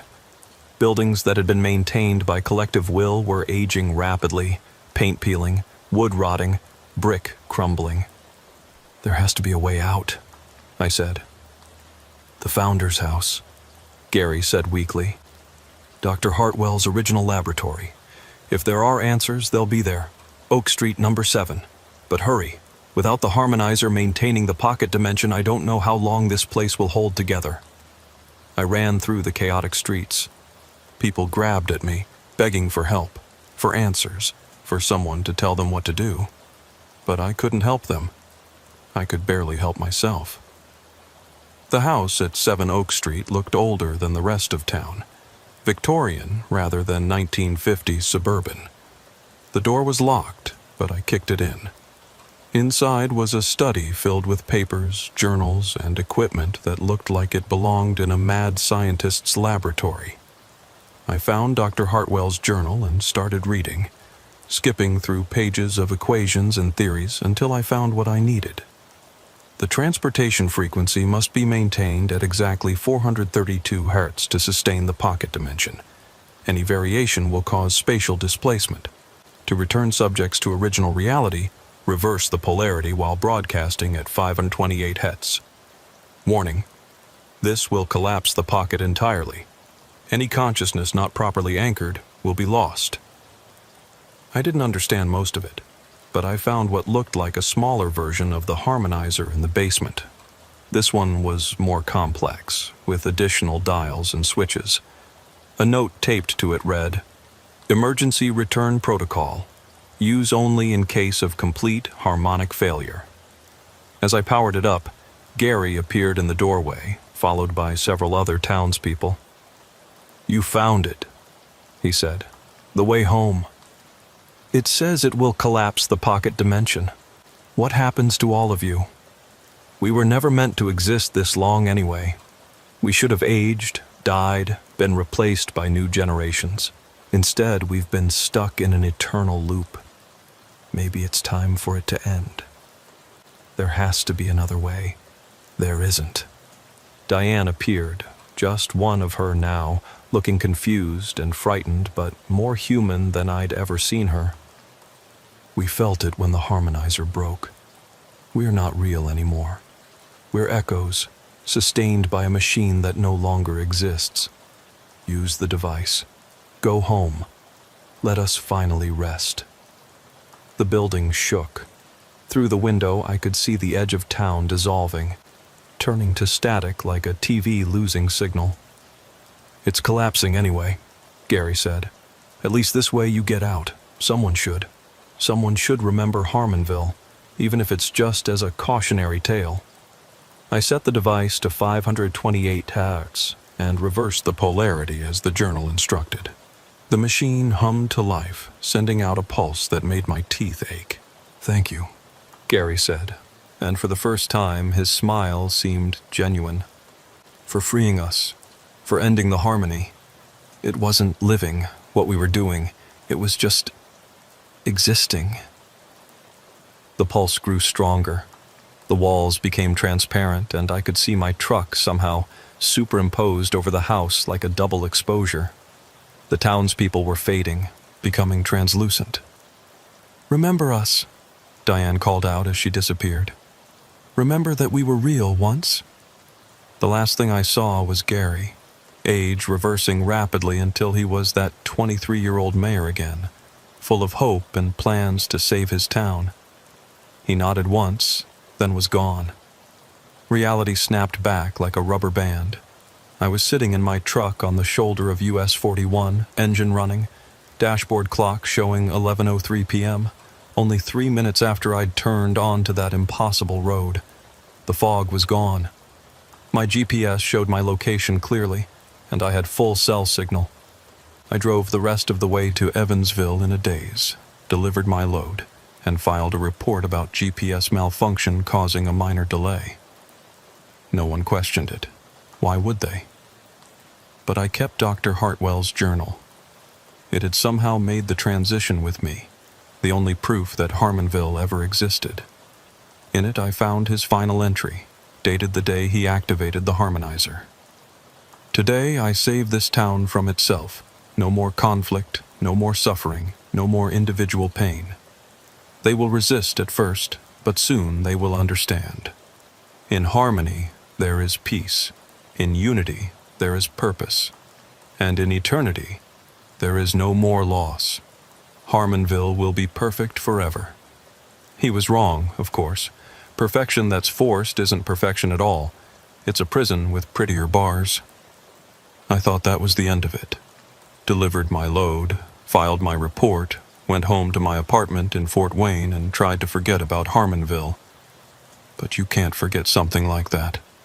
It follows you, haunts your dreams, makes you question everything you thought you knew about reality. I kept Dr. Hartwell's journal hidden in my truck, wrapped in plastic and tucked behind the spare tire. Sometimes I'd pull it out at rest stops and read passages, trying to understand the science behind what he'd done. Most of it was beyond me. Talk of dimensional frequencies and consciousness resonance and harmonic convergence points. But some parts were disturbingly clear. He'd mapped what he called thin places all across the Midwest, spots where reality was malleable, where the right frequency could punch a hole between dimensions. There were dozens marked on his hand-drawn maps. Rest areas, abandoned towns, stretches of highway where people regularly reported strange experiences. Harmonville had been his first success, but apparently he'd had bigger plans. 3 weeks after my escape from Harmonville, I was hauling a load of agricultural equipment from Indianapolis to Cedar Rapids. It was a routine run on I-380, one I'd done many times. But as I passed through a rural stretch of highway near Waterloo, my radio started acting up. Static at first, then voices. Not DJ chatter or commercials, but conversations. People talking about their day, about the weather, about their families. Normal stuff, except it was all happening simultaneously. Dozens of voices overlapping in a chaotic symphony.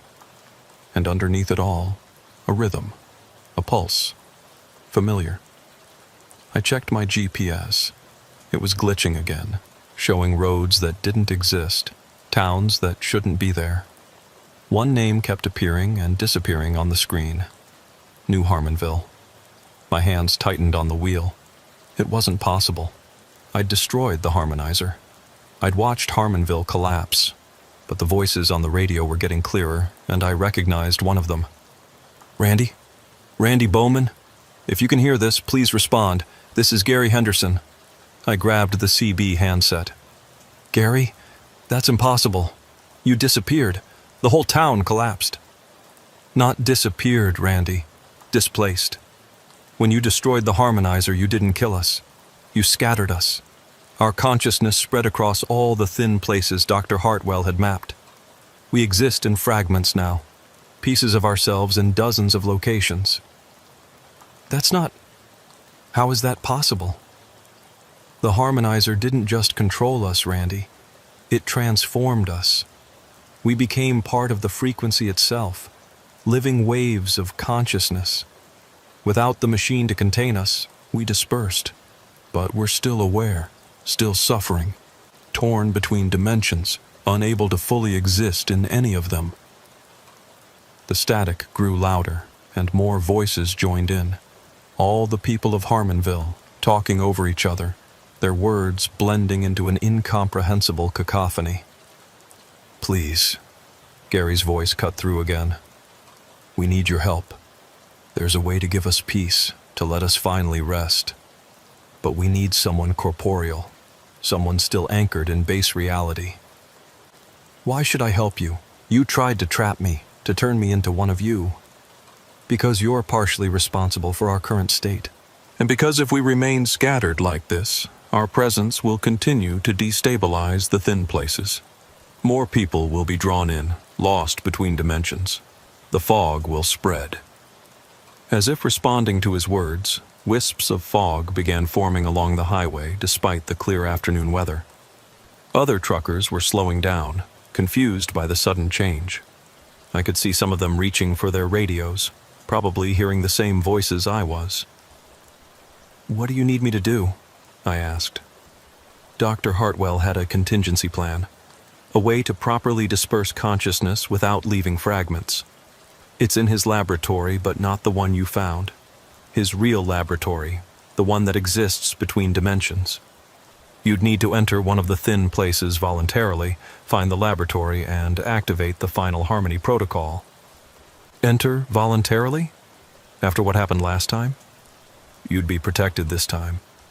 You know what you're dealing with now. And you have the journal. Page 73 describes how to maintain dimensional anchor while traversing thin places. It requires a specific mental frequency, a way of thinking that keeps you tethered to your reality. I pulled over at the next rest stop and found page 73.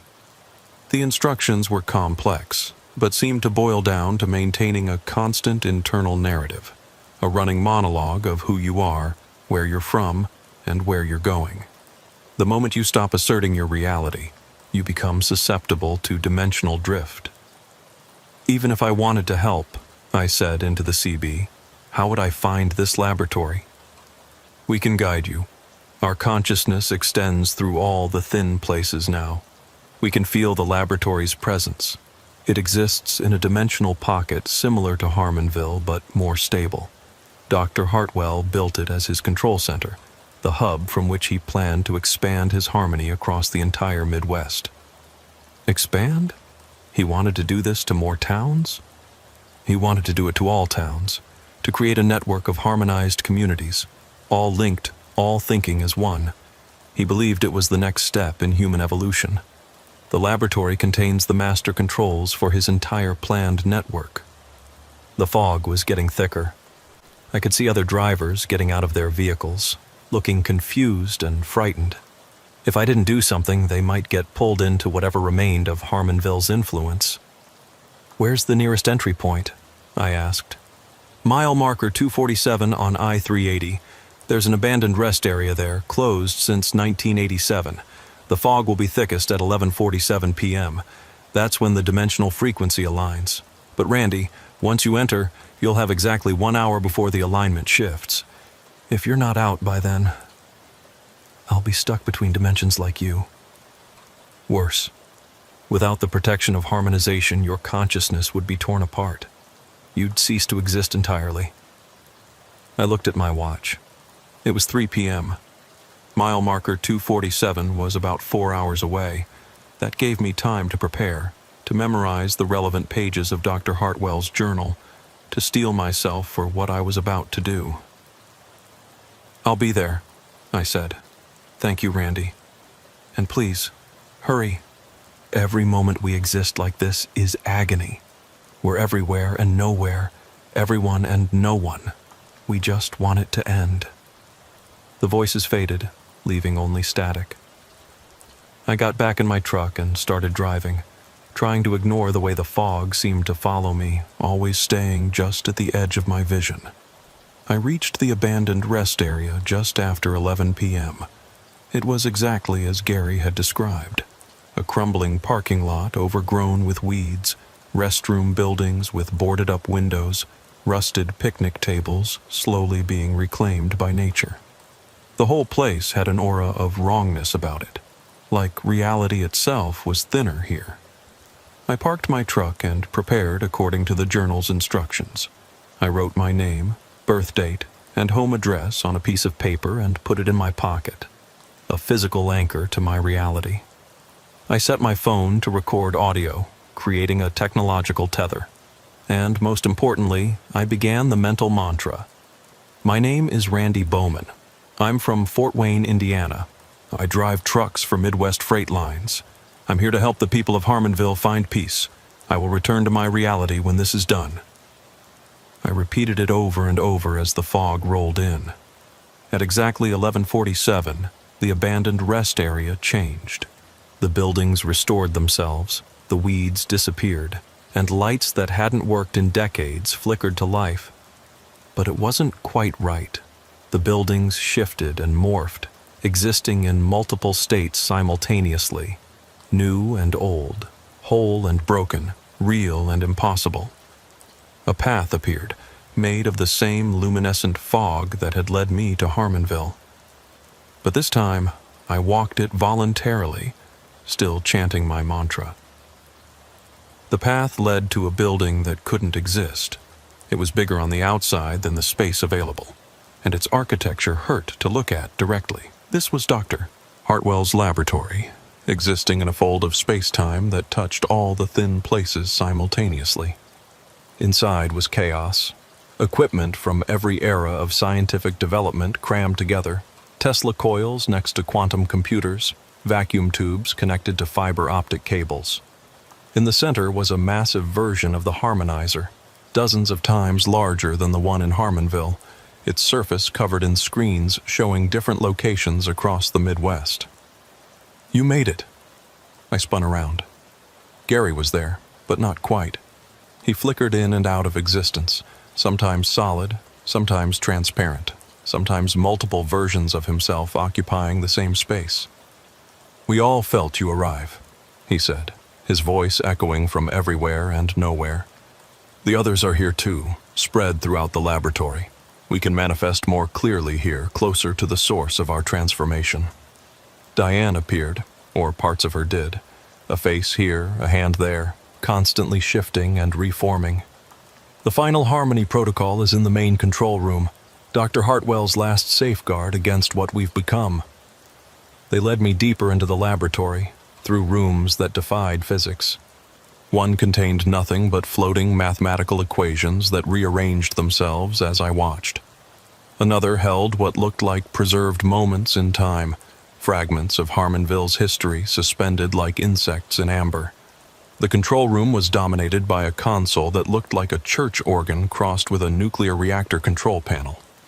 Above it was a portrait of Dr. Hartwell, a thin, severe-looking man with eyes that seemed to follow me even though the painting itself was static. "The protocol is there," Gary said, pointing to a series of switches covered by a glass case. "But Randy, you need to understand what it does. It doesn't just disperse us. It erases us, completely. Every trace of our existence, every memory, every impact we've had on reality. It will be as if Harmonville never existed at all. But you're suffering. You said you wanted peace. We do, but total obliteration. It's terrifying, even after everything we've been through. I looked at the switches. 3 of them, labeled only with frequencies. 111 Hz, 222 Hz, 333 Hz. According to the journal, they needed to be activated in sequence, each one building on the last until they created what Hartwell called a consciousness dissolution wave. There might be another way, Diane said, her form solidifying slightly. We've had time to think, to explore this place. Dr. Hartwell has other machines here, other protocols. One of them might be able to reconstitute us, give us physical form again. Where? She pointed to another door. Through it, I could see a room filled with what looked like glass chambers, each one large enough to hold a person. The reharmonization chambers. He built them to create new citizens for his planned network. They can take consciousness and give it form. We could be real again, Randy. Human again. But would you be free? Or would you just be trading one form of harmony for another? They were quiet for a moment. Then Gary spoke, his voice sad but resigned. We don't know, but at least we'd exist. At least we'd have the chance to make that choice. I looked at my watch. 20 minutes had already passed. I had 40 minutes to make a decision that would affect dozens of consciousnesses. Show me how the chambers work, I said. The process was complex, but theoretically simple. Each chamber could take a dispersed consciousness and rebuild it a physical form based on its self-image. The people of Harmonville could potentially be restored, given new bodies, new lives. But there was a catch. The chambers required enormous amounts of energy, and there were only 12 of them. It would take multiple trips to restore everyone, and each trip through the thin places increased the risk of dimensional destabilization. There's something else, Gary said. We're not the only ones here. What do you mean? Dr. Hartwell, his consciousness is still present, spread through the machinery. He's been fighting us, trying to prevent us from using his equipment. He still believes in his vision of perfect harmony. As if summoned by his name, the laboratory shuddered. Screens flickered to life, all showing the same face. Dr. Hartwell, looking exactly as he did in the portrait. Interloper. His voice boomed from every speaker. You destroyed my masterpiece. You released chaos into perfection. And now you seek to compound your error. Your masterpiece was a prison, I said. It was paradise. No war, no conflict, no suffering. Only unity. Only peace. Only slavery. The image of Hartwell scowled. You understand nothing. Humanity is doomed to destroy itself through conflict and competition. I offered salvation. You offered oblivion. And what do you offer? You would restore these fragments to individual existence? Let them experience pain and loss and death again? That's cruelty, not kindness. The machinery around us began to hum, building to a dangerous pitch. Hartwell was activating something, trying to stop us. The chambers! Gary shouted. He's going to destroy them. I ran to the control console. According to the journal, there was an emergency override sequence, a fail-safe Hartwell had built in case his experiments went wrong. My fingers flew over the switches, inputting the code I'd memorized.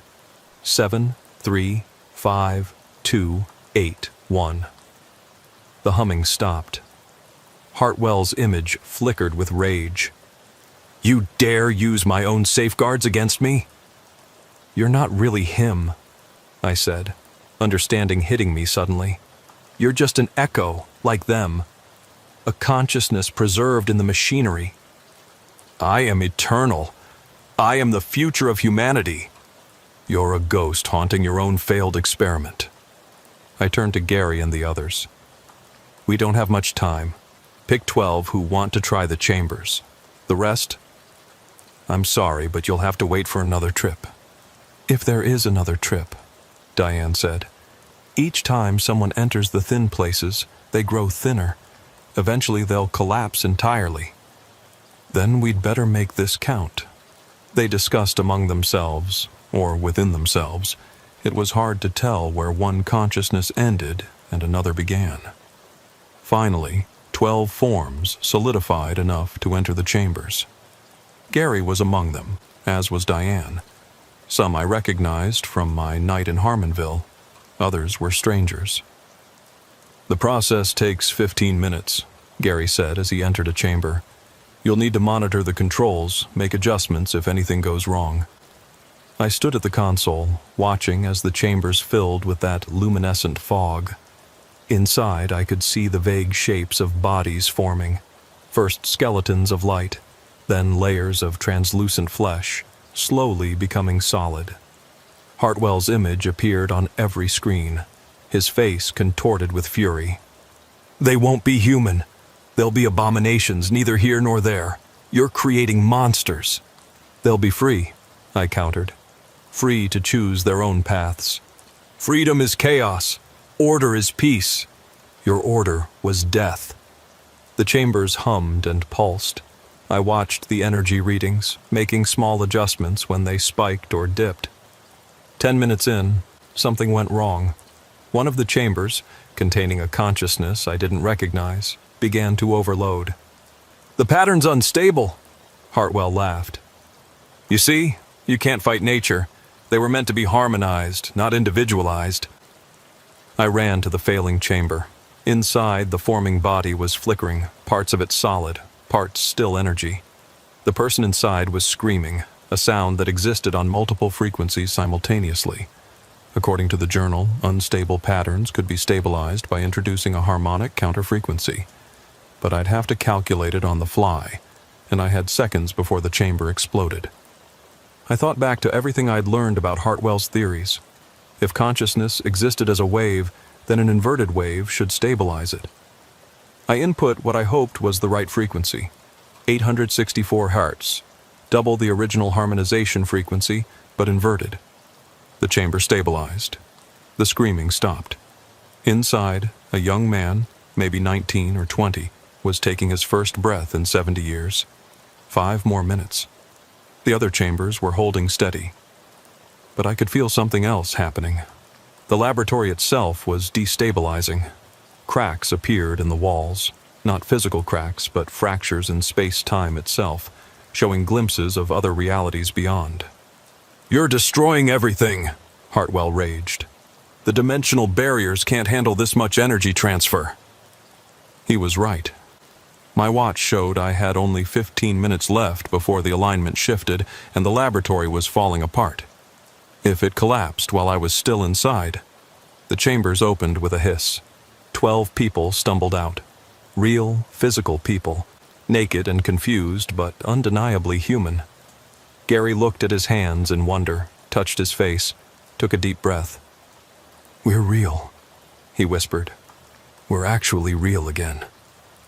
We need to go, I said. Now. But Diane was looking at the remaining consciousnesses, dozens of them, still trapped in their dispersed state. We can't leave them. We can't save them all. Not now. Then activate the final harmony protocol. Give them peace. No! Hartwell's image grew larger, more distorted. I won't let you destroy my work. The laboratory shook violently. Equipment sparked and exploded. The dimensional cracks widened, and through them, I could see impossible things. Cities that never were. Highways that led to nowhere. Versions of reality where Hartwell had succeeded in harmonizing the entire world. Everyone out! I shouted. We ran through the collapsing laboratory, 12 newly physical people and me, dodging falling debris that existed in multiple dimensions simultaneously. Behind us, Hartwell's consciousness raged, trying to pull us back, to trap us in his dying domain. The path back to the rest area was fragmenting. One moment it was solid fog, the next it was nothing but scattered light. We had to jump between stable sections, helping each other across gaps in reality. Randy! Gary grabbed my arm as I started to drift. Your mantra, keep saying it. I'd stopped. In the chaos, I'd forgotten to maintain my mental anchor. I could feel myself beginning to scatter, my consciousness spreading across dimensions. My name is Randy Bowman, I shouted. I'm from Fort Wayne, Indiana. I drive trucks for Midwest Freight Lines. It helped, but barely. The path was almost gone. We could see the rest area ahead, but it was fading in and out of existence. My watch showed 2 minutes until the alignment shifted. Jump! I yelled. We leaped through the final gap just as the path dissolved entirely. We landed hard on cracked asphalt, the abandoned rest area solid and real around us. Behind us, the entrance to Hartwell's laboratory collapsed into itself, taking the remaining consciousnesses with it. No, Diane sobbed. We left them. We left them all behind. They're at peace now, Gary said quietly. When the laboratory collapsed, it would have taken everything connected to it. Hartwell, the dispersed consciousnesses, all of it. They're finally free. The 12 stood there, naked in the foggy night, trying to comprehend their new existence. They had no identification, no history for the past 70 years, no place in the modern world. But they were alive. What do we do now? One of them asked. I thought about it. 12 people appearing out of nowhere would raise questions. But truckers had networks, ways of helping people who needed to disappear or start over. There's a truck stop about 10 miles from here, I said. Owner's an old friend who doesn't ask questions. He'll help you get clothes, maybe even jobs. It won't be easy, but you can build new lives. New lives, Gary repeated. After 70 years, we get to start over. Is that a blessing or a curse? Diane asked. It's a choice, I said. And that's all anyone can ask for. I helped them into the back of my trailer. Illegal as hell, but sometimes the law and what's right don't align. The drive to the truck stop was silent except for the occasional sob or gasp of wonder from my passengers experiencing the real world for the first time in decades. My friend Duke ran the truck stop, a grizzled Vietnam vet who'd seen enough weird stuff in his life not to be fazed by much. When I explained I had 12 people who needed help, no questions asked, he just nodded. Runaways? He asked. Something like that. I got clothes in the donation bin. Can probably scrounge up some IDs from people who don't need them anymore. Jobs are harder, but I know people. Thanks, Duke. Don't thank me yet. This is going to cost you. How much? Not money. Information. What really happened out there? I looked at the 12, now dressed in mismatched clothes from the donation bin, trying to figure out how to use modern technology, struggling to exist in a world that had moved on without them. You wouldn't believe me if I told you. Try me. So I told him. Everything. Harmonville, the harmonizer, Dr. Hartwell, the dimensional laboratory. He listened without interrupting, occasionally nodding as if pieces of a puzzle were falling into place. Always wondered about that rest area, he said when I finished. Truckers have been reporting weird stuff there for years. Guess now we know why. You believe me? Randy, I've been running this stop for 30 years. I've heard every story there is. And the one thing I've learned is that the impossible happens every damn day. We just usually don't notice. Over the next few hours, Duke worked his magic.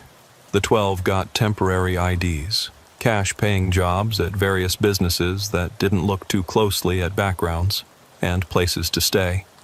It wasn't much, but it was a start. Gary shook my hand before leaving. Thank you, Randy, for everything, even for destroying the original harmonizer. We needed to be free, even if we didn't know it. What will you do now? Learn to be human again. It's been so long I've almost forgotten how, but I'm looking forward to remembering. Diane hugged me. You saved us, as many as you could. I'm sorry about the others. They're at peace. That's more than they had before. One by one they left, dispersing into the world to build new lives. I wondered if they'd stay in touch, if they'd form their own community of people displaced in time, or if they'd prefer to forget, to pretend Harmonville never existed. I got back in my truck and continued my route to Cedar Rapids. The load was late, but dispatch didn't complain too much. Weather delays, I told them. They bought it. But I kept thinking about what Duke had said, that the impossible happens every day. How many other Harmonvilles were out there? How many other experiments in human consciousness had been conducted in the thin places of reality? I still have Dr. Hartwell's journal. Sometimes I study it, trying to understand his theories, his maps of dimensional weak points. Not because I want to use them, but because I want to be prepared. If there are other towns trapped between dimensions, other people caught in impossible situations, someone should know. Someone should be watching. The fog still appears sometimes on empty highways. GPS units still malfunction near certain rest areas, and truckers still report strange encounters in the middle of the night. But now I know these aren't just stories or hallucinations. They're glimpses of a larger truth, that reality is far stranger and more fragile than we realize. Harmonville is gone, its people either freed or erased, but the thin places remain, waiting for the next lost soul to stumble through. And sometimes, on foggy nights when I'm driving through rural Indiana, I swear I can still hear the voices on the radio, not the people of Harmonville, but others. Other experiments, other trapped souls, other places that shouldn't exist but do. I keep driving. It's what I do. But now I drive with purpose, watching for signs, listening for calls for help. Because if there's one thing I learned from Harmonville, it's that someone needs to be watching the spaces between. Someone needs to remember that not all prisons have bars, and not all freedoms are free. The road stretches on, endless and full of possibilities, and somewhere out there, in the fog between dimensions, the impossible waits to be discovered. 6 months passed. I tried to return to normal life, hauling loads across the Midwest, pretending that Harmonville had been just a strange dream. The 12 people I'd helped rescue had scattered to the winds, building their new lives. Gary sent me a postcard once. No return address, just a photo of a sunset and the words, "Learning to be human is harder and more beautiful than I remembered." I thought it was over. I was wrong. It started with the dreams. Every night, the same one. I was driving through fog, but instead of one impossible road, there were dozens, all leading to different versions of Harmonville. In some, the town was a paradise. In others, a nightmare. And in all of them, Dr. Hartwell stood at the center, still trying to complete his grand design. Then the reports started coming in. Truckers on my routes began talking about new incidents. Entire convoys going missing for hours, only to reappear with no memory of where they'd been. Rest areas where time moved differently. You'd stop for a 10-minute break and emerge to find hours had passed. GPS units not just malfunctioning, but showing entirely different highway systems, complete with exit numbers and town names that didn't exist. Duke called me one night in October. "Randy, you need to see this." I was passing through his truck stop anyway, so I pulled in. He led me to his office and pulled up security footage on his computer. "This was 3 nights ago," he said. The footage showed the parking lot at 3 a.m., empty except for a few trucks. Then, between one frame and the next, 12 people appeared. Not the 12 I'd rescued. Different people, wearing the same 1950s clothing, with the same confused expressions. "They stayed for about an hour," Duke said. "Didn't talk to anyone, just wandered around looking lost. Then they got into vehicles that weren't there before and drove off. The vehicles just materialized. Did you try to talk to them? I went out there, but it was like they couldn't see me. Like they were in a different layer of reality, overlapping with ours, but not quite touching. I studied the footage. The people moved with that same synchronized gait I remembered from Harmonville, but something was different. They looked more real, more solid, more permanent. There's more, Duke said. He pulled up a map on his computer, marking locations across Indiana, Illinois, and Iowa. Every place I've marked, there's been a similar incident. People appearing from nowhere, all dressed like it's the 1950s, all moving in perfect harmony. How many locations? 47 so far. And Randy, they're all building something. Building what? Towns. Complete towns that appear overnight. The local authorities are going crazy trying to explain it. They're calling it mass hallucinations, elaborate hoaxes, anything but what it really is. I felt a chill run down my spine. Hartwell's network. He was planning to harmonize multiple towns, create a network of connected communities. But he's gone. You said the laboratory collapsed. His consciousness was in the machinery. When it collapsed, I trailed off, understanding hitting me like a truck. Oh God, he didn't die. He dispersed, just like the people of Harmonville. But he was stronger, more integrated with the dimensional frequency. He could have maintained cohesion. You're saying he's still out there? Not just out there. He's continuing his work, creating new Harmonvilles, populated with, I don't know what, copies? Dimensional echoes? People pulled from alternate realities? Duke leaned back in his chair. What do we do? Before I could answer, my phone rang. Unknown number, but I recognized the area code. It was from one of the locations Duke had marked. Randy Bowman? The voice was familiar but wrong, like someone doing an impression of someone I knew. Who is this? It's Gary, but not the Gary you knew. I'm from Harmonville 17. Dr. Hartwell created me, along with this entire town 3 days ago. We need your help. You're not real. You're just copies. We're as real as the originals. We have their memories, their personalities, their hopes and fears. The only difference is we know what we are, and we don't want to be harmonized.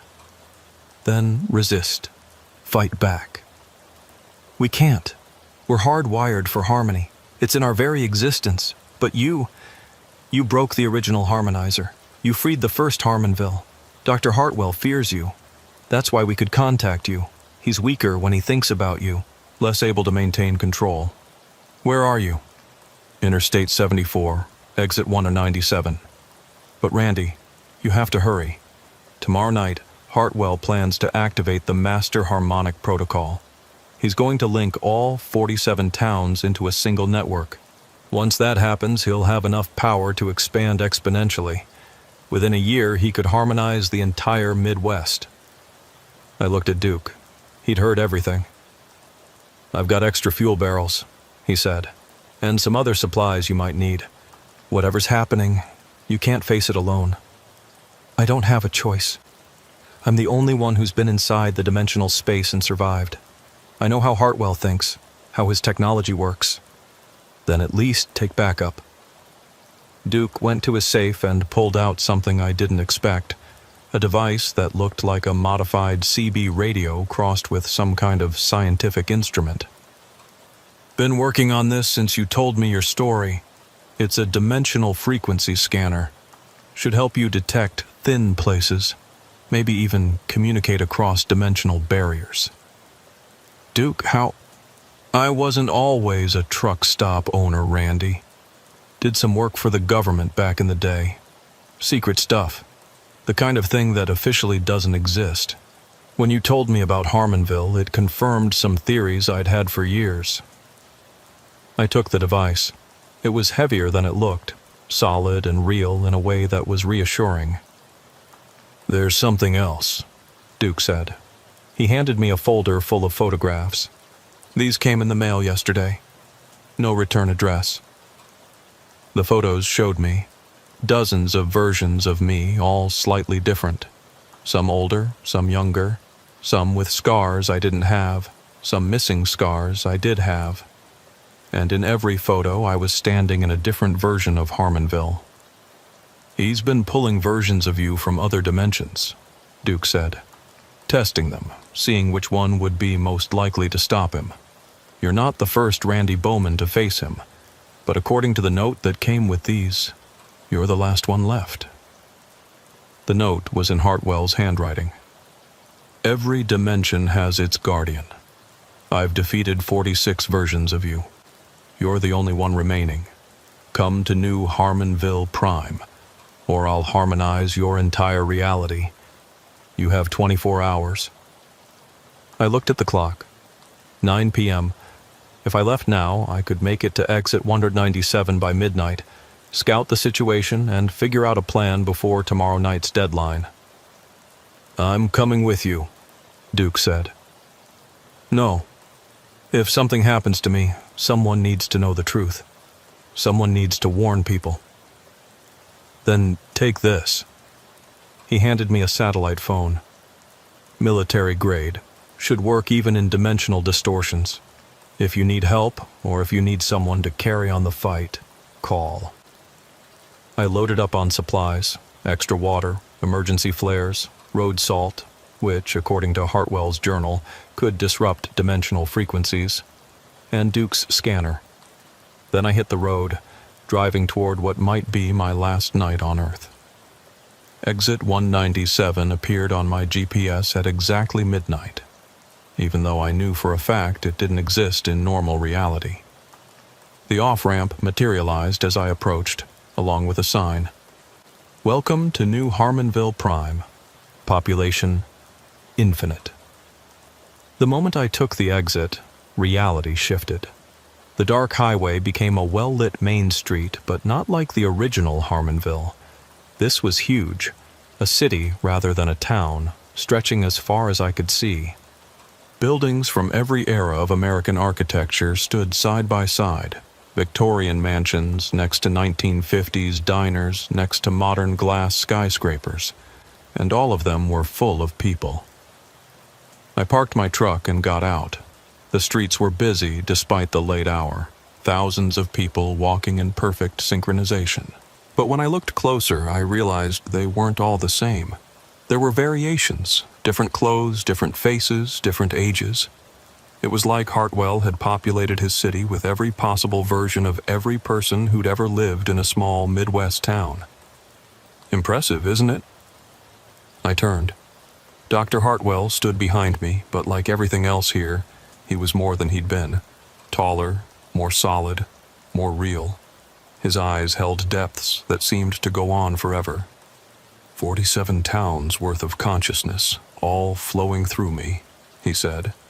I am no longer Eugene Hartwell. I am harmony itself. You're a parasite, feeding on stolen lives. I'm evolution, the next step in human consciousness. Individual thought is chaos, Randy.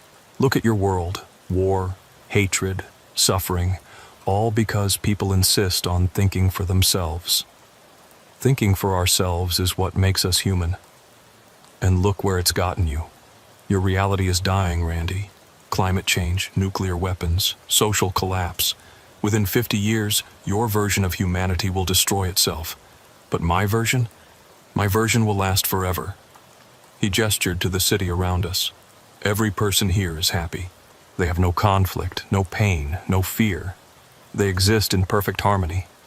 They don't exist at all. They're just echoes of your will. Are they? He snapped his fingers, and suddenly the synchronized movement stopped. Every person in sight turned to look at me, and they all spoke in their own voices. We choose this. We want harmony. We're happy here. Join us, Randy. It's better this way. The chorus of voices was overwhelming, each one sincere, each one seemingly individual. But underneath, I could hear it, the pulse, the rhythm of the harmonizer. Nice trick, I said. But I've heard that song before. Hartwell's smile faltered slightly. You're more resistant than the other versions of you.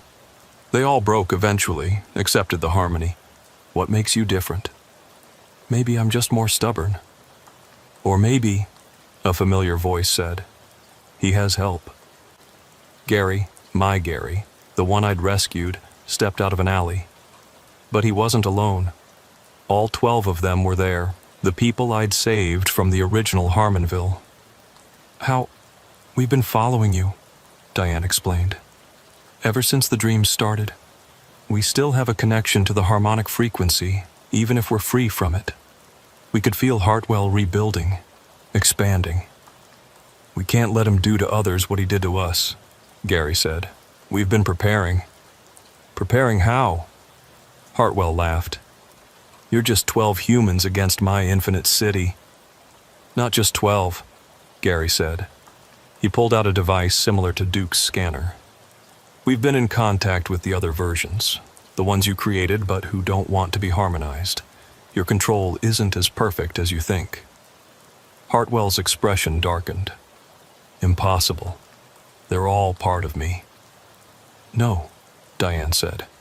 They're part of the harmony. But harmony doesn't mean slavery. It can mean cooperation, choice, free will within unity. All around us, the synchronized movement was breaking down. People were stopping, looking confused, some continuing their routined paths while others stood still. The perfect order was fracturing. You see, Gary explained, we've been teaching them. Broadcasting on the harmonic frequency, but a different message. Not obey, but choose. Not surrender, but cooperate. Hartwell raised his hands, and energy crackled between his fingers. Then I'll simply reset them, wipe their consciousness clean and start over. You could, I said, pulling out Duke's scanner. I'd modified it during the drive, based on notes in Hartwell's journal. But that would require focusing all your energy in one burst, and while you're doing that, you'd be vulnerable. To what? To this. I activated the scanner, but instead of scanning, it broadcast. A single pure tone at 528 Hertz, the same frequency I'd used to escape the original Harmonville. The frequency of dissolution. Hartwell screamed, his form flickering. All around us, the city began to shift and change. Buildings aged decades in seconds, then renewed themselves, then aged again. The people split into multiple versions of themselves, each one slightly different. You're destroying everything, Hartwell roared. No, Gary said. We're setting it free. The 12 formed a circle around Hartwell and me, joining hands. They began to speak, not in unison, but in harmony. Different words, different tones, but all working together. We were Harmonville. We were enslaved. We were freed. We chose our path. Now they choose theirs. The city was transforming. Instead of one massive Harmonville, it was becoming 47 distinct towns, each with its own character, its own identity. The people were becoming real individuals, not copies or echoes, but actual beings with free will. Hartwell fell to his knees, his form becoming less solid. My work, my perfect harmony. Harmony isn't perfection, I said. It's balance. It's different notes working together to create something beautiful. But they have to be different notes, or it's just noise. You don't understand, he whispered. Without the harmony, they'll suffer. They'll die. They'll live, Diane corrected. Really live, not just exist. Hartwell looked up at me, and for a moment, I saw not the mad scientist, but the man he'd once been. Someone who'd wanted to help, to save his dying town, to prevent suffering. I just wanted to fix things, he said, to make everything perfect. Perfect is the enemy of good, I replied. And good is messy, complicated, painful sometimes, but it's also real. The scanner in my hand was growing hot. The frequency was building, reaching a critical point. Around us, reality was fracturing, showing glimpses of all the dimensions Hartwell had accessed, all the possibilities he'd tried to control. "Choose," Gary said to Hartwell. "You still have consciousness. You can still choose. Dissolve into nothing, or become something new, something real." Hartwell looked at the 12, then at me, then at the transforming city around us. I don't know how to be anything but harmony." "Then learn," I said. "Like they did. Like we all do, every day." The scanner reached its limit and shattered in my hand. The frequency burst, spread out like a shock wave, washing over everything. Hartwell screamed, then went silent, his form dispersing into countless points of light. But instead of disappearing, the light settled into the 47 towns, a small piece in each one. Not controlling, just existing. Part of them, but not defining them. The city was gone. In its place were 47 separate small towns, each sitting in its own dimensional pocket, but no longer isolated. Roads connected them, real roads that existed in normal space. The people were confused but free, looking around with wonder at their individuality. "We did it," Gary said, but he looked exhausted. "We actually did it." "What happens to them now?" I asked, gesturing at the thousands of newly free people. "They integrate," Diane said. "Slowly, carefully. Some will choose to stay in their towns, building new communities. Others will leave, explore the world. It'll be chaos for a while, but it'll be their chaos." One of the newly freed people approached us, a young woman who looked like she'd stepped out of 1952, but with eyes that held a modern awareness. "Are we real?" she asked. "As real as anyone," Gary told her. "You have consciousness, free will, the ability to choose. That's all anyone has." "But we're not from here. We're from between." "So were we," Diane said. "For 70 years, we existed in harmony. Now we exist in reality. It's harder, but better." The woman nodded and walked back to the others, who were all having similar revelations. Some were crying, some laughing, some just standing in shock. But they were all feeling, all thinking, all being. "Randy," Gary said, "there's something else. The dimensional barriers, they're not going to close. These thin places will always exist now. Other things might come through. Other Hartwells? Or worse.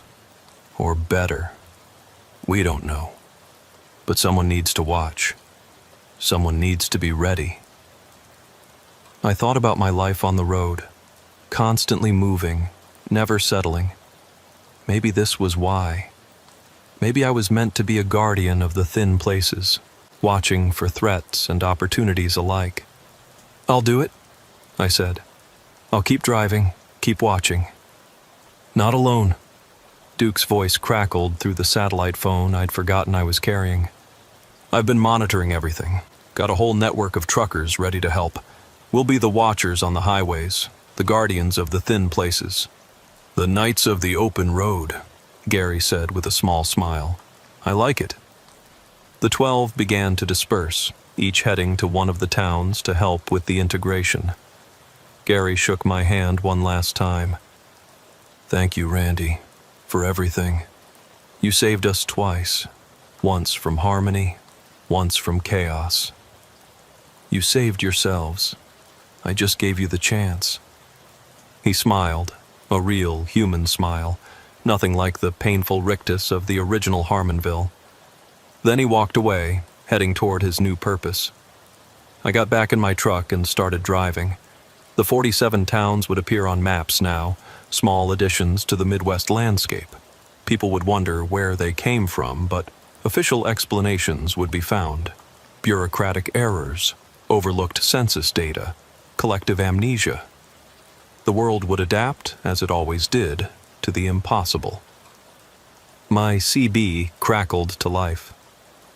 Breaker, breaker. This is Kentucky Joe. Just saw something weird at mile marker 89. Fog rolling in where there shouldn't be none. I picked up the handset. This is Ohio Dale. I'm on my way. Keep your distance, but keep watching. Roger that. What are we looking for? Anything that doesn't belong. And Joe, if you see a road that wasn't there before, don't take it. Wait for backup. Copy that. Kentucky Joe out. I drove toward mile marker 89, Duke's scanner rebuilt and sitting on my dashboard, Hartwell's journal beside me. The thin places were multiplying, reality becoming more flexible. We were entering a new age, one where the impossible was just another part of life. But we'd be ready. The truckers, the watchers, the guardians of the highway. We'd keep the roads safe, help the lost, and prevent anyone else from imposing their version of perfection on an imperfect world. The highway stretched out ahead, endless and full of possibilities. Somewhere out there, another thin place was forming. Another challenge, another opportunity, another chance to choose between harmony and freedom. I chose freedom, every time. The fog was waiting at mile marker 89, glowing with that familiar luminescence. Through it, I could see the outline of something. Not a town this time, but something else. Something new. I pulled over and waited for backup. Within an hour, 3 other trucks had arrived. Duke was in one of them, having closed his truck stop to join the watch. "What do you think it is?" he asked. "Only one way to find out." We walked toward the fog together, 4 truckers facing the unknown. The fog parted as we approached, revealing not a road or a town, but a bridge. A massive bridge that arched up into the fog, disappearing into dimensions we couldn't see. A figure stood at the entrance to the bridge. Not Hartwell. Not anyone from Harmonville. Something entirely different. It looked human, but moved like water, constantly flowing and reforming. "Greetings," it said in a voice like wind chimes. "We are refugees from a reality that no longer exists. We seek passage through your dimension to reach safe harbor. Will you grant us crossing?" I looked at the others. Duke shrugged. "You're the expert on this stuff, Randy." I stepped forward. "How many of you are there?" "Thousands. We are the last of our kind." "Are you dangerous?" "Only if threatened. We seek only passage, not settlement." "And if we refuse?" "Then we remain here, at the threshold, until your reality can no longer support our presence. Eventually, the bridge will collapse, possibly damaging both our dimensions. Another choice. Another moment where the future balanced on a decision." "You can cross," I said. "But we'll be watching. Any sign of trouble, any harm to our people, and we'll find a way to stop you." "Understood. We are grateful." The figure flowed back onto the bridge, and behind it, thousands of similar beings began to cross. They moved quickly but carefully, acknowledging us as they passed. It took 3 hours for them all to cross, and then the bridge faded, leaving only the normal highway.